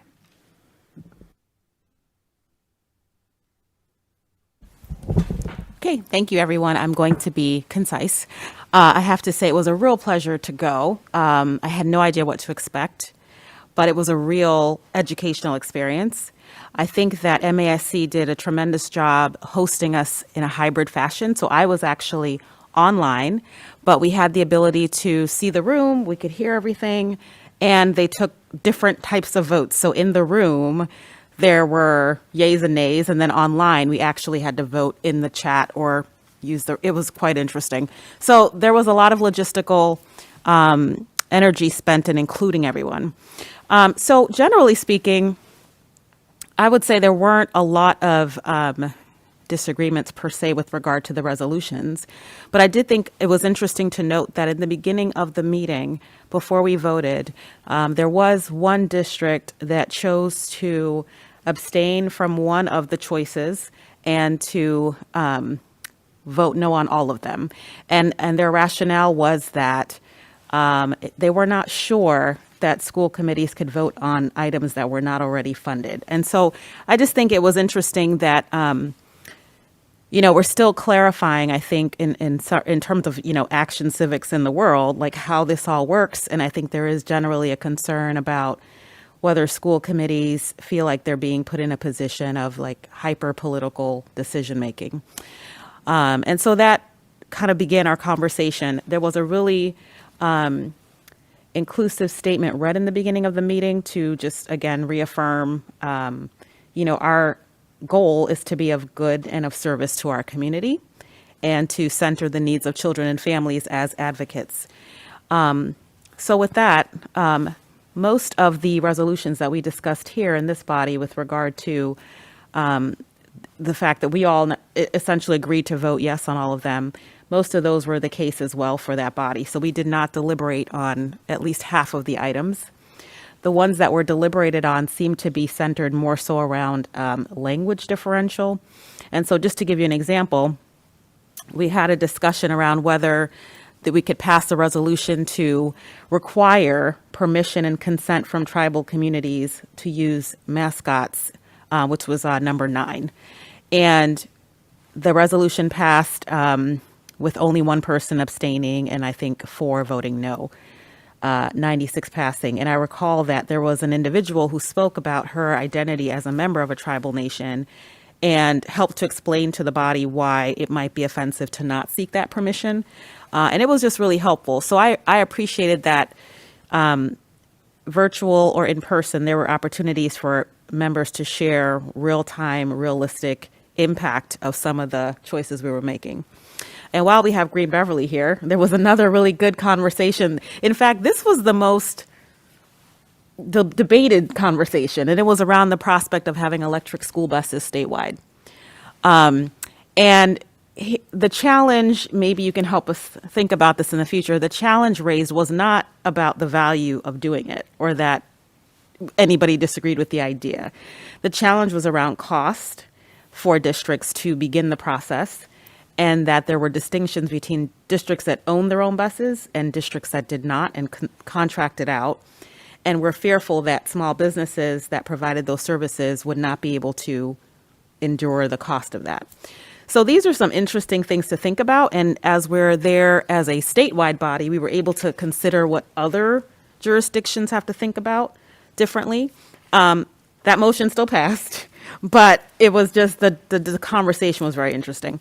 So essentially, you know, we had really good conversation. All the resolutions that were on the table were successful. Some amendments were not successful. One in particular that I think was a little contentious was the one around zero tolerance policies. There was concern from some people that there should be instances where we clarify when zero tolerance is permissible, and whether that was already enshrined in law, we didn't have to repeat that. But ultimately, there was adoption of the language that we would choose in whatever cases we could to use restorative practices and social emotional support. So that motion passed. So essentially, everything we discussed here as a body was successful, although there were some amendments to it that were not successful to some of the language. But like I said, I think the most debated topic was around how to support reducing our carbon footprint in a way that is cost effective. And to Lorinda's earlier point, I think once the public can understand how that could be done in a way that is fiscally responsible, it seems like we have a lot of agreement.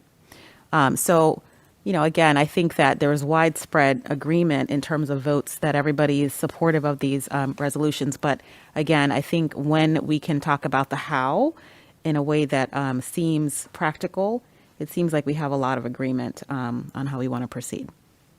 So I don't know if there were specific questions about any of the resolutions we talked about here or any other questions about the assembly. Thank you for that thorough summary. Thank you. Appreciate it, and appreciate you representing and taking your Saturday to serve for us. Thank you so much. The next item I have put on the agenda as letter C is our spring 2022 school committee draft schedule that was included in the packet. I have received a little bit of additional information from City Hall. Monday, January 3rd is actually a holiday for the city, and there's some conversations ongoing whether the charter supersedes the holiday or the holiday supersedes the charter, which calls for our inauguration to occur on the first Monday in January. So we would likely want to just amend this draft to have a to be confirmed. Additionally, I had asked members if we wanted to have our organizational meeting, which typically occurs the same day, directly after the inauguration, or if we wanted to return to our home lives and reconvene in the evening. But whereas we don't know the date, maybe we could just put a big TBC. And as we discussed at our last meeting, we did want to continue to try stacking the meetings. So Ms. Bergeron has looked at the calendar and outlined these dates and times. With that introduction complete, do we have a motion to begin our conversation by a motion to approve the draft? So moved. Thank you, Ms. Visnick. Is there a second? Second. Thank you, Dr. McKenzie. Okay. So I think I've shown my hand. I'd like to recommend we change the Monday, January 3rd to be confirmed. And so- I would second that motion. Okay. That amendment? The amendment, yeah, sure. We'll do it formally. And as soon as I have that information, I'll make sure to convey it to everyone for planning purposes. Were there any other dates that cause pause, or are we? While we're here, should we talk about, kind contingency plans, should we talk about our organizational meeting and it being contingent upon whether we really meet on January 3rd or not? Right, so our organizational meeting cannot happen until we're all sworn in and sign the book, as we might remember. So that meeting would have to occur after the inauguration. So I think that's our big to be confirmed. I understand, but I think that if we were to get sworn in on January 3rd, where it is a holiday, then we could have our organizational meeting immediately after. Whereas if we're not going to get sworn in until the 10th, that's a work day for many of us, and we would have to have our organizational meeting in the evening for some of us to get home from work to then sign the book The date- and then go into our The organizational date I meeting. was hearing was the Tuesday, the 4th, but that, again, that's also a work day and a Yes. school day for Ms. Robinson and, yes. We have school that day. And- School is in and- session on January 3rd. So I Right. just wanted to be, I don't want any confusion to Right, be out there right. that it's a holiday for, students are in session on January 3rd and school is in session on January 3rd. I just want to be clear. Yes. School is in session. It's not a holiday for anyone but City Hall, I guess, so. I believe it's when City Hall observes their, because of their, whatever contractual arrangements they have with their employees, it's for that. But our school is in session. Okay. on Jan- All right, in that case, I wish to make an amendment or maybe an addition, yeah. I think that we should plan to meet in the evening. Okay. Whether it's the 3rd or the 4th. Okay.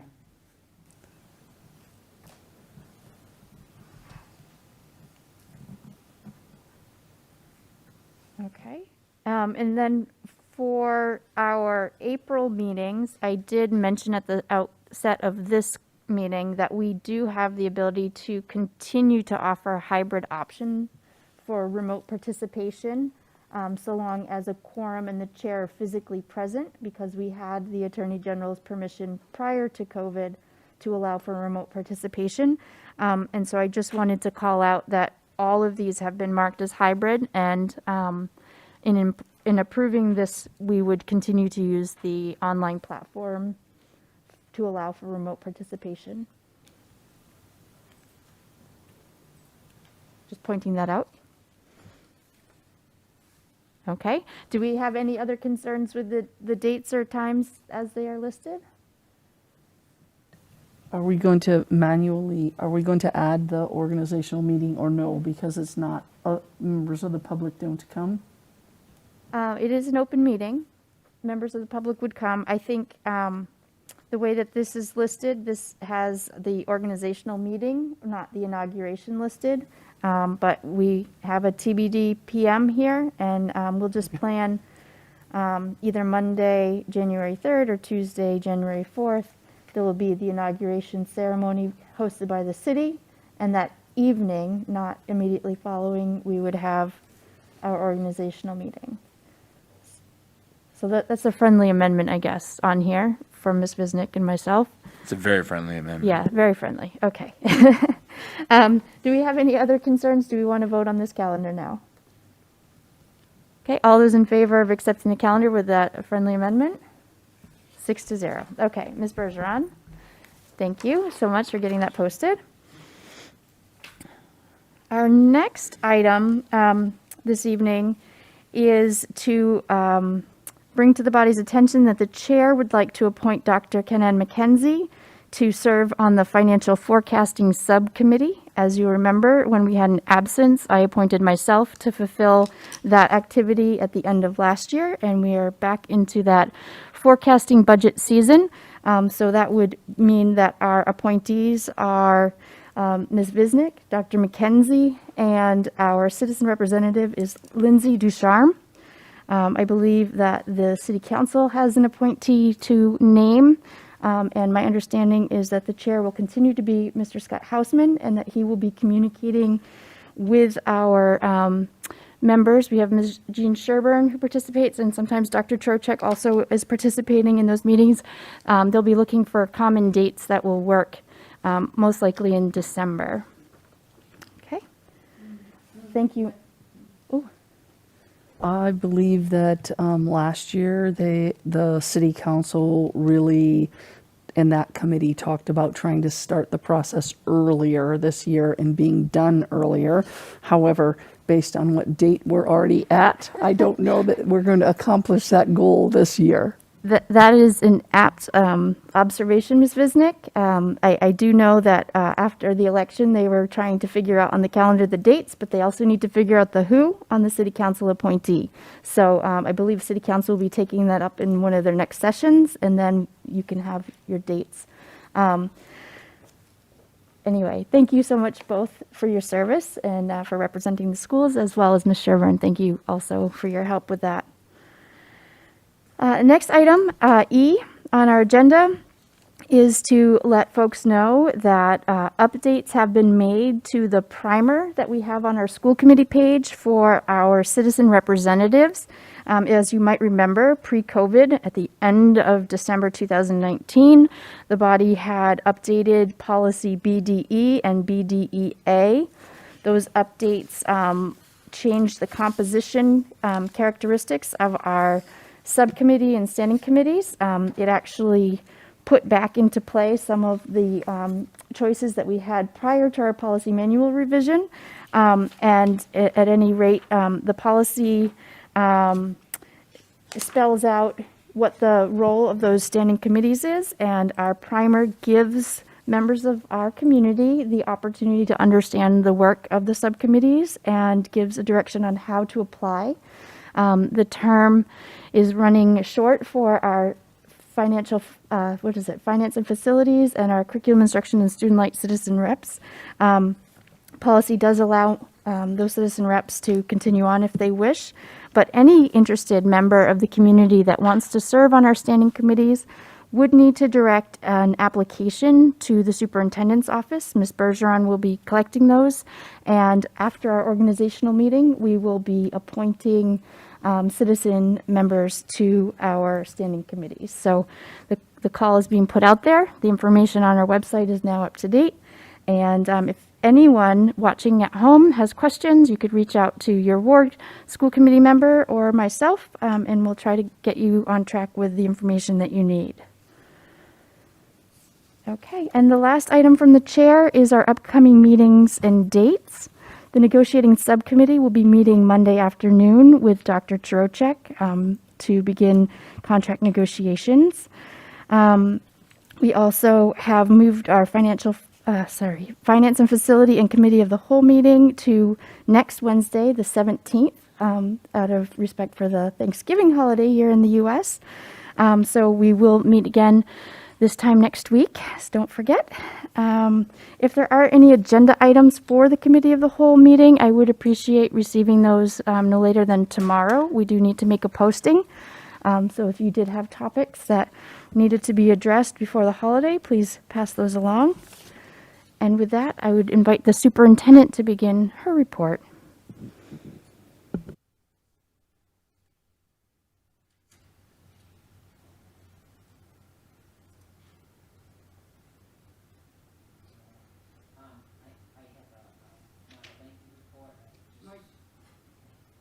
It's not a lengthy report but I will walk us through just sort of some updates.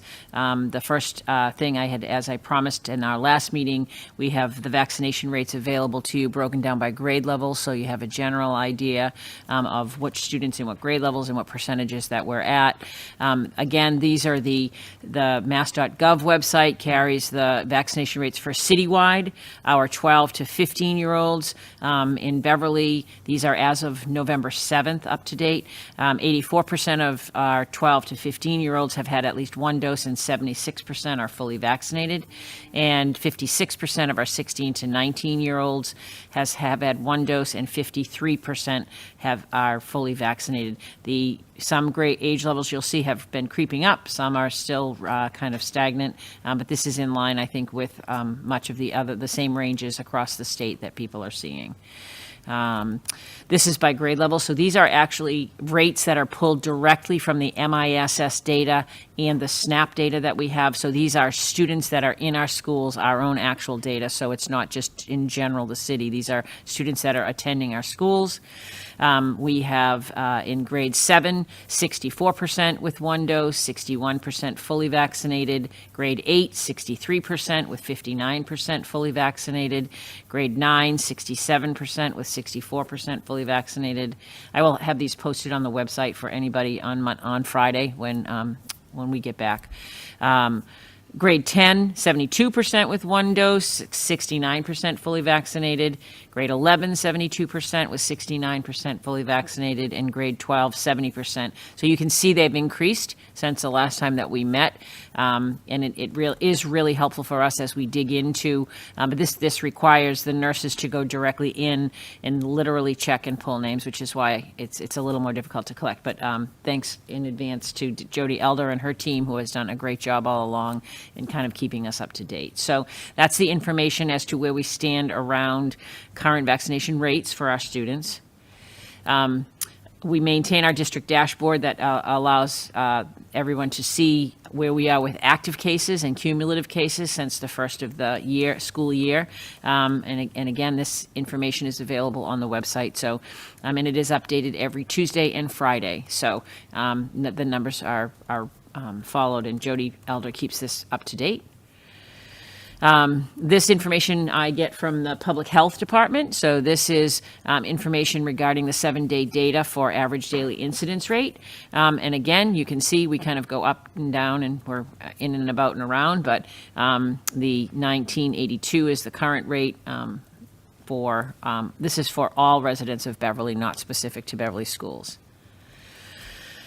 A quick update in terms of our testing that we're doing in our schools. As you know, we're conducting test and stay, and we're conducting symptomatic testing. But this week I thought I would bring forward, and Jody helped me collect this data as well, just in terms of to let you know how we're utilizing these testing mitigation strategies in our schools. To date, we have conducted 255 test and stays. Of those, 247 were negative, which for us translates into in-person school days, that we were able to keep kids in school rather than have them home quarantining. And through our test and stay and or symptomatic testing, the two different kinds of testing, we've been able to identify 7 positive cases, which is also helpful because then we can make sure that we isolate those students and work to kind of do that. Jody was able to break it down also just by month. So since November 1st, we have had 24 test and stays that we've conducted. We've conducted 5 symptomatic tests, and of all of the 29 that we've done since November 1st, only 1 case identified was positive. So I thought that might be helpful just to kind of give you a scope of the work that the nurses are doing at the building level at least in regards to trying to keep our kids in school and eliminating this, the huge quarantining issue that we had last year and it goes directly to some of the work we're doing around attendance and trying to keep our kids in school as often as we can. The thing that I wanted to bring forward was information around the mobile vaccination clinic, and I really want, and Jody Elder has been reminding me to remind everyone and to remind the community, vaccinations are truly voluntary. We require parent consent. Parents actually, for students that are in our ages of 5 to 11, have to be present when the vaccinations are given. So some of the concerns that we have been hearing, and we heard even this evening in sort of our citizen comments, people are a little concerned about that. Please be assured that we do not give vaccinations out. Parent consent is required, and parents have to be present for our 5 to 11-year-olds. And again, also, we have organized opportunities for clinics for our 5 to 11-year-olds. As you know, the CDC gave approval, and we're actually really excited about the opportunity for our families to be able to avail themselves of this opportunity. Just as the adult, the pediatric vaccine requires 2 doses, although the dosage is different for students that are between the ages of 5 and 11. Again, it requires a written parental consent. The consent form for us will be provided in the link when you register. That consent form is available right in the link. And then, again, we want to make sure that everyone is clear. You fill out the consent in the registration link, but parents are also required to be present at the site for the vaccines. We have arranged 2 different opportunities. The first is on November 19th. We're running the vaccine clinic from 2 to 8 p.m. at the Beverly Middle School gymnasium. That is for first dose, and there is a live registration link that was sent out via Connect Ed, and I believe, if not already, will be posted on the website for people to be able to avail yourself. In that first clinic, we have the capacity to get up to 500 or 600 vaccines administered. So that is an opportunity that we got through our application in the Department of Ed. And so this is a statewide agreement for people to come. The follow-up clinic for students that attend that would be on December 10th, and that would be the second dose. We also have our Vaccinate RX clinic arranged for November 26th. We have about 100 slots available on that day, and that the Vaccinate RX is the mobile clinic that we've been working with throughout the fall. They provided our vaccine clinics for our teachers, and they also will be there. And again, the follow-up clinic for that one would be December 17th from 2 to 8. All of the clinics will be in the Beverly Middle School gymnasium, and we will continue to follow up with links for registration as they become available. I think at first announcement, it seemed like it was going to be easier to get some appointments. I think it's gotten a little more difficult to get appointments, so we're happy to be able to offer these local opportunities for parents. And then just finally, if you have any questions about COVID-19, about our vaccination clinics, about test and stay, about any of the mitigation strategies that we're using, please feel free to use our email at covidquestions@beverlyschools.org. That is a email that is manned by our school nurses and by the public health nurse, so we're able to, easily answer questions that people may have that way. So there you go, questions. Yes, could I quickly ask for a clarification, and then I'll call in Ms. Robinson? For these clinics, Yep. they're focused on the 5 to 11-year-olds, so the doses are the 1/3 Correct. dose. Correct. There's no option for the 12 and above to join these particular clinics. I think Jody is on the line with me, and I don't want to misspeak. So Jody, do you want to answer that question? Sure, Dr. Trocek. So I think the short answer is yes. We can certainly provide vaccine for students over 12, but the priority is for the students ages 5 to 11. Okay, so when they register, they'd be entering their birth date. Yes. Okay, Correct. You have to enter your birth date when you register. thank you. And Ms. Robinson, did you have a question? That was my question. Oh, okay. Ms. Visnick. I have 2 questions. The first one is on the dashboard. It says that we currently have 3 staff. Yes, this slide, right? So district staff in the first column, current active cases says 3. I'm wondering if you can speak to whether those cases are, which of the 3 levels? Are they at a level where hopefully some number of our students are already vaccinated, or are they down in the elementary level, right? Just kind of trying to think about what is the risk, right? If, for instance, if they were all at the elementary level, then that would make a little more sense because we know there aren't any vaccinated students at the elementary level. However, if they were at a level where we were seeing that we had 68 to 70% of our students vaccinated, then that might be a little bit more concerning. Yep. And the second part of the question is, I know that we've been talking about the district certainly tracking whether our teachers are vaccinated or not.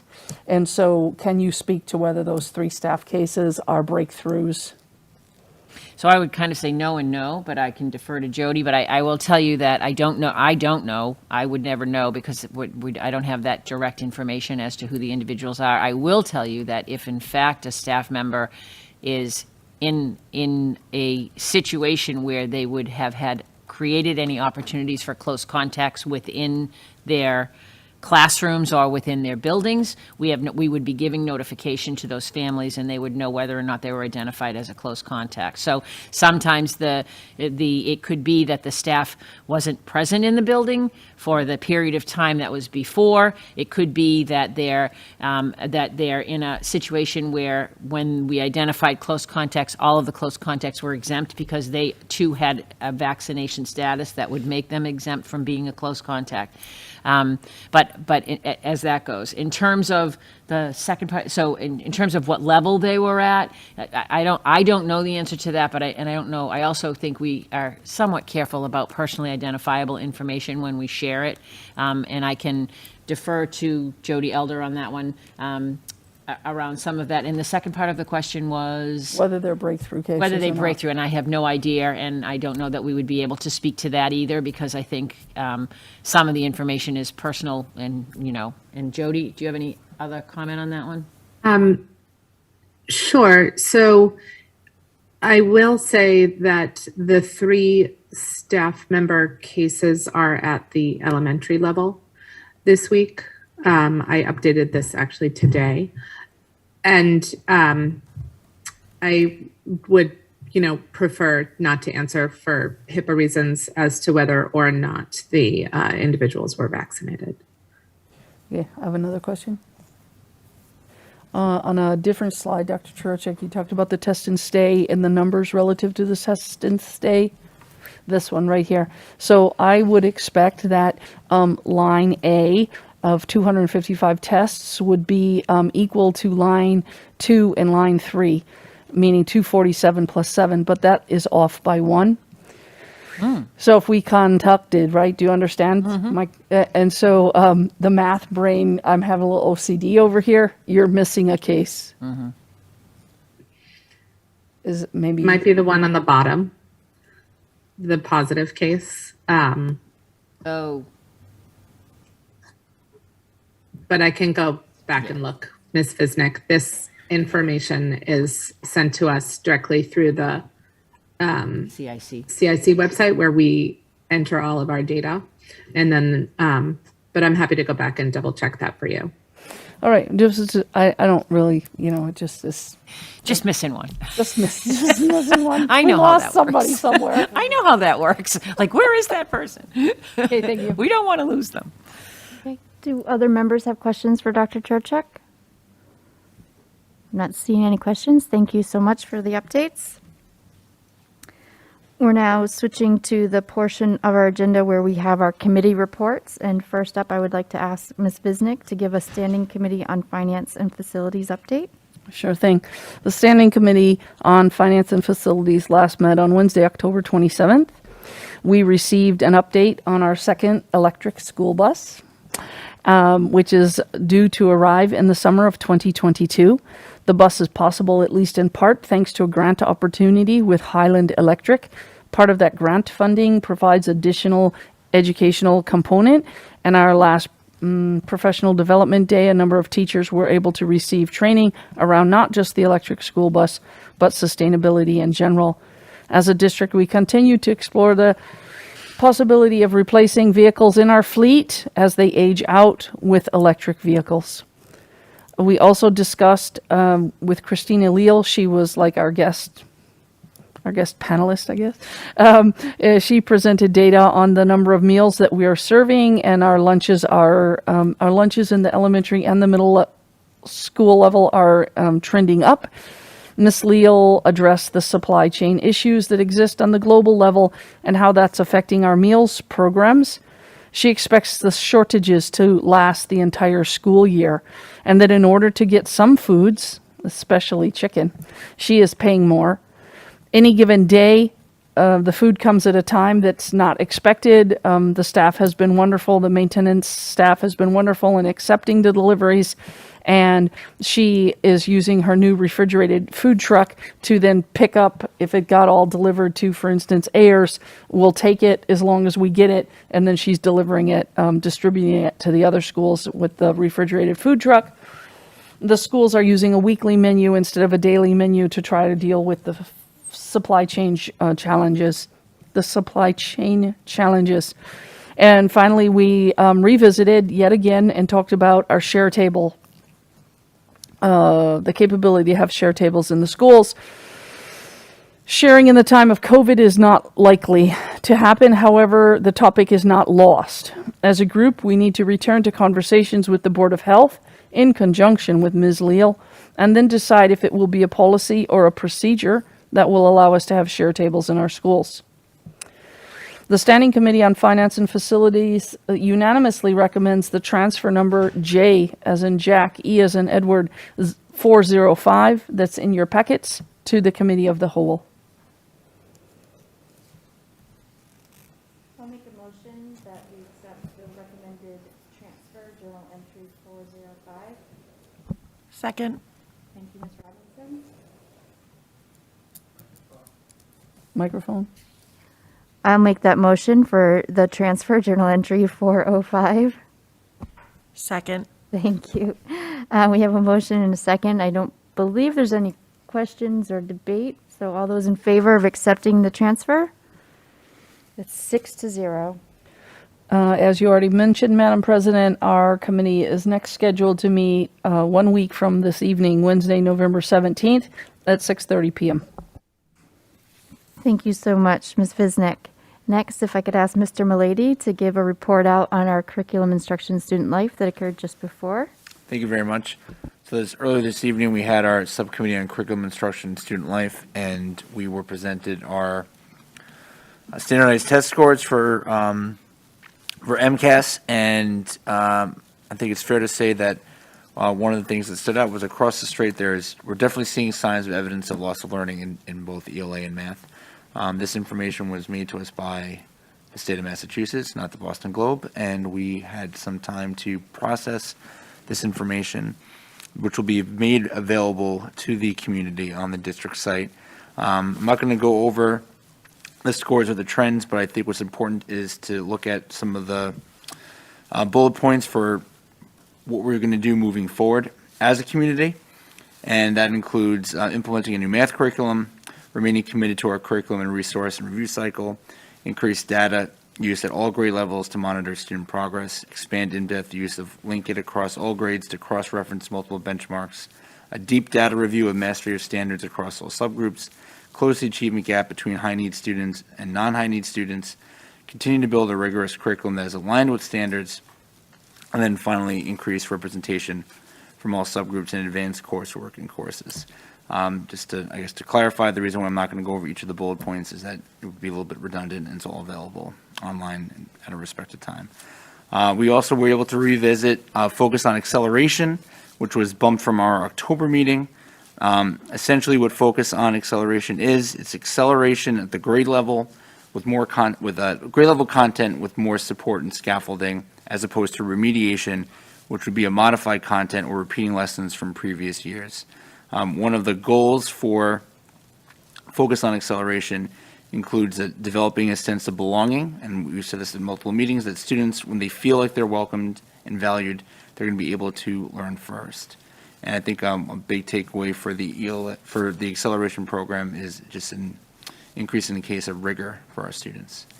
And that was our meeting, and our next meeting is December 8th. Thank you. Thank you, Mr. Milady. The negotiating subcommittee, as I mentioned, on Monday the 15th, will be meeting to begin negotiations with the superintendent. I did neglect to mention that we also have a planned negotiations meeting for Monday, November 29th, and that's to resume interest-based bargaining with our Unit C members. I say this every week, but I really mean it this time. The policy review subcommittee must meet before the year end. We have a lot of unfinished business. I would say one of the concerns that we need to address is getting our website up to date with the work that the body has done since December 2019 with regard to our policy manual. So we had that huge effort, and we don't want to let that slip away from us. So we will find a date that we can get together. I believe Ms. Coelho and Ms. Visnick are currently on the committee with myself. We'll find a date. Thank you.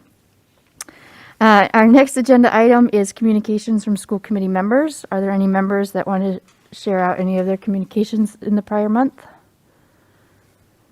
Ms. Robinson. Sure, thank you. So I had a couple of communications from people. There's a constituent who has about 100 4-inch binders that they would like to share. I don't know if we're still using binders in the schools. I feel like I see them often on supply list, but brand new 4-inch binders, if I can send that out to principals, and that person can drop them off somewhere. What's that? There you go. Also, just a little bit of concern about access to the library for elementary students and the possibility of the Beverly Public Library training parent volunteers. I can forward that email along. And I just did want to share that I attended the high school open house last week, and it was very well attended by, I just thought it was great to see so many students and staff who were genuinely excited about their sports, their clubs, activities, et cetera. And it was just a pleasure to talk to a bunch of really kind and articulate young adults just talking about things that they're passionate about. So I thought that was great. Thank you, Ms. Robinson. I think I saw Ms. Visnick's hand. Oh, okay. I just have one. Okay, go ahead, Mr. Mulledy. It's from a constituent, and I believe that some of you here tonight have heard from them before, and that is questions about possibly starting a basketball program at the middle school. And I think that this conversation is just going to be continuing and hoping to see it continue in the future. Thank you. Thank you, Mr. Mulledy. Now, Ms. Visnick. Yeah, I received that same contact, that same request, and I'm not sure where to place it, right? I am no longer involved in the Beverly Middle School girls basketball program, but we do have the equivalent of like Beverly Youth Soccer, right? And there's the YMCA Kiwanis program. There are basketball programs already in our schools, in our community rather, and and then there's the intramural program, which I'm not sure what happened in the time of COVID, but I don't know, maybe that question belongs with the athletic director. Dr. Trocheck, might you have any suggestion for where that person should be directed? Middle school specific, I believe, so I would send it to Mrs. Oliver. And Mrs. Oliver and I have had a couple of conversations about that, and we did that largely around making sure that if we were going to let someone else use the gym, we wouldn't need the gym. So we've had that, brief conversation to begin.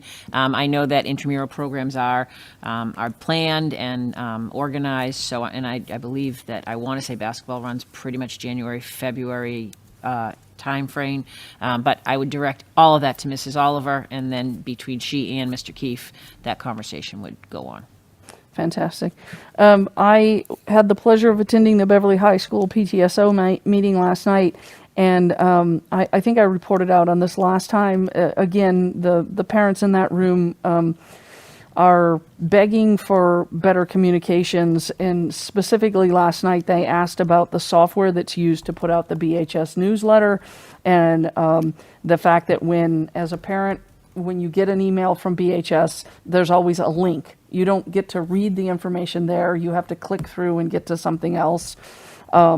So just logging that as a statement. I've made very clear to this body before that I think that we would be well served with a communications director, if not, in the very least, a communication plan. So I'm going to just move right on from that. Several concerns around, and I forwarded some of these to Dr. Trocheck, around behavioral issues in our schools, such as room clears, and Dr. Trocheck reported back that we hired not one but 2 additional BCBAs. Did I say that? Did I get the two letters right? BCBA positions, yep.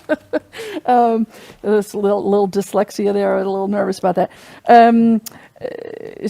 I have not had time to do anything with either of these last 2.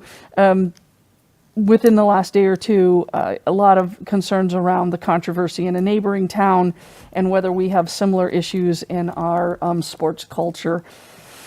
I have my own little data point in my house, and rest assured, he has been quizzed. But I think that we might want to think about, going back to a communication plan, when something happens really bad in a neighboring town and it's in the news, I think we should expect similar, questions about whether we have similar problems, and it might be nice to get ahead of that and speak to it. All right, I'm parking that. And then the last but not least, similarly, I guess a neighboring town is maybe extending Thanksgiving break to give its staff another day for mental health reasons. I'm unaware of this. I only heard somebody ask me about it. I'm unaware of the actual extension of Thanksgiving break, but the question is whether we might be considering this as a district as well. And I haven't done that. I haven't done anything with that, but Dr. Trocek, that should be coming your way. That question. Send it along. Send it on. Ms. Coelho or Dr. McKenzie? If not, I will go ahead. I have a few additional. I have heard from a number of constituents that are still wondering about our lunch plans and when a full return to hot lunch will occur. I have referred them to the F&F meeting. I think Ms. Leal did present some of the challenges that we've had with supply chain and picnic tables as an option for outdoor dining. I'm not sure the weather is going to cooperate with us much longer to really see the need for picnic tables, but I think that a lot of the outdoor learning has definitely had people start wondering, why don't we eat outside more? I had a lot of questions about when Beverly would release MCAS results, and as Mr. Milady reported out, we had a wonderful presentation during our curriculum instruction in student life. So I had told constituents to watch, and I'm sure they're still watching at home. Thank you. I think a lot of the questions centered around, now that we have this information, how do we make up lost ground? And I thank Dr. Flaherty for answering some of those questions as well during our CISL meeting. I had another constituent that was concerned in the same way that Ms. Bisnick relayed about information for different events at the high school not reaching parents. They're not receiving the information directly, and often they're hearing about it moments before the event occurs. So I think the request from this constituent is to put more thought in the ways in which we communicate our calendar, dates and times and information out to our high school parents in particular, to make sure the parents are actually receiving versus the students alone, so that they can plan appropriately to try to be in attendance. I think that covers it, Ms. Robinson. I agree. I think the attendance for the 8th grade open house at the high school was well attended and well received by our 8th grade students and families. Okay. No more communications. We are on to our last agenda item. This is where the chair is moving to vote to meet in executive session pursuant to Mass General Law, Chapter 30A, Section 21A for purposes 7 and 2, and not to return to open session. Purpose 7 is to review and approve the meeting records from our October 27th, 2021 Committee of the Whole executive session. And purpose 2 is to discuss strategy with respect to, a strategy session in preparation for negotiations with non-union personnel, or to conduct collective bargaining sessions or contract negotiations with non-union personnel. Second. Thank you. So Rachel and Lorinda Visnick. It's not debatable. All those in we have to do a roll call because it is to go into executive session. I'll start at that end of the table. Ms. Visnick? Yes. Ms. Robinson? Yes. Dr. McKenzie? Yes. Rachel Abel, yes. John Milady? Yes. And Kimberly Coelho? Yes. The vote being 6-0 and the time being 9:02 p.m. We are adjourned from our open session. We are now entering into executive session. We appreciate BevCam for sticking with us. We're going to be logging off. We'll take a 5-minute recess while we clear the room. And thank you everyone at home for staying with us.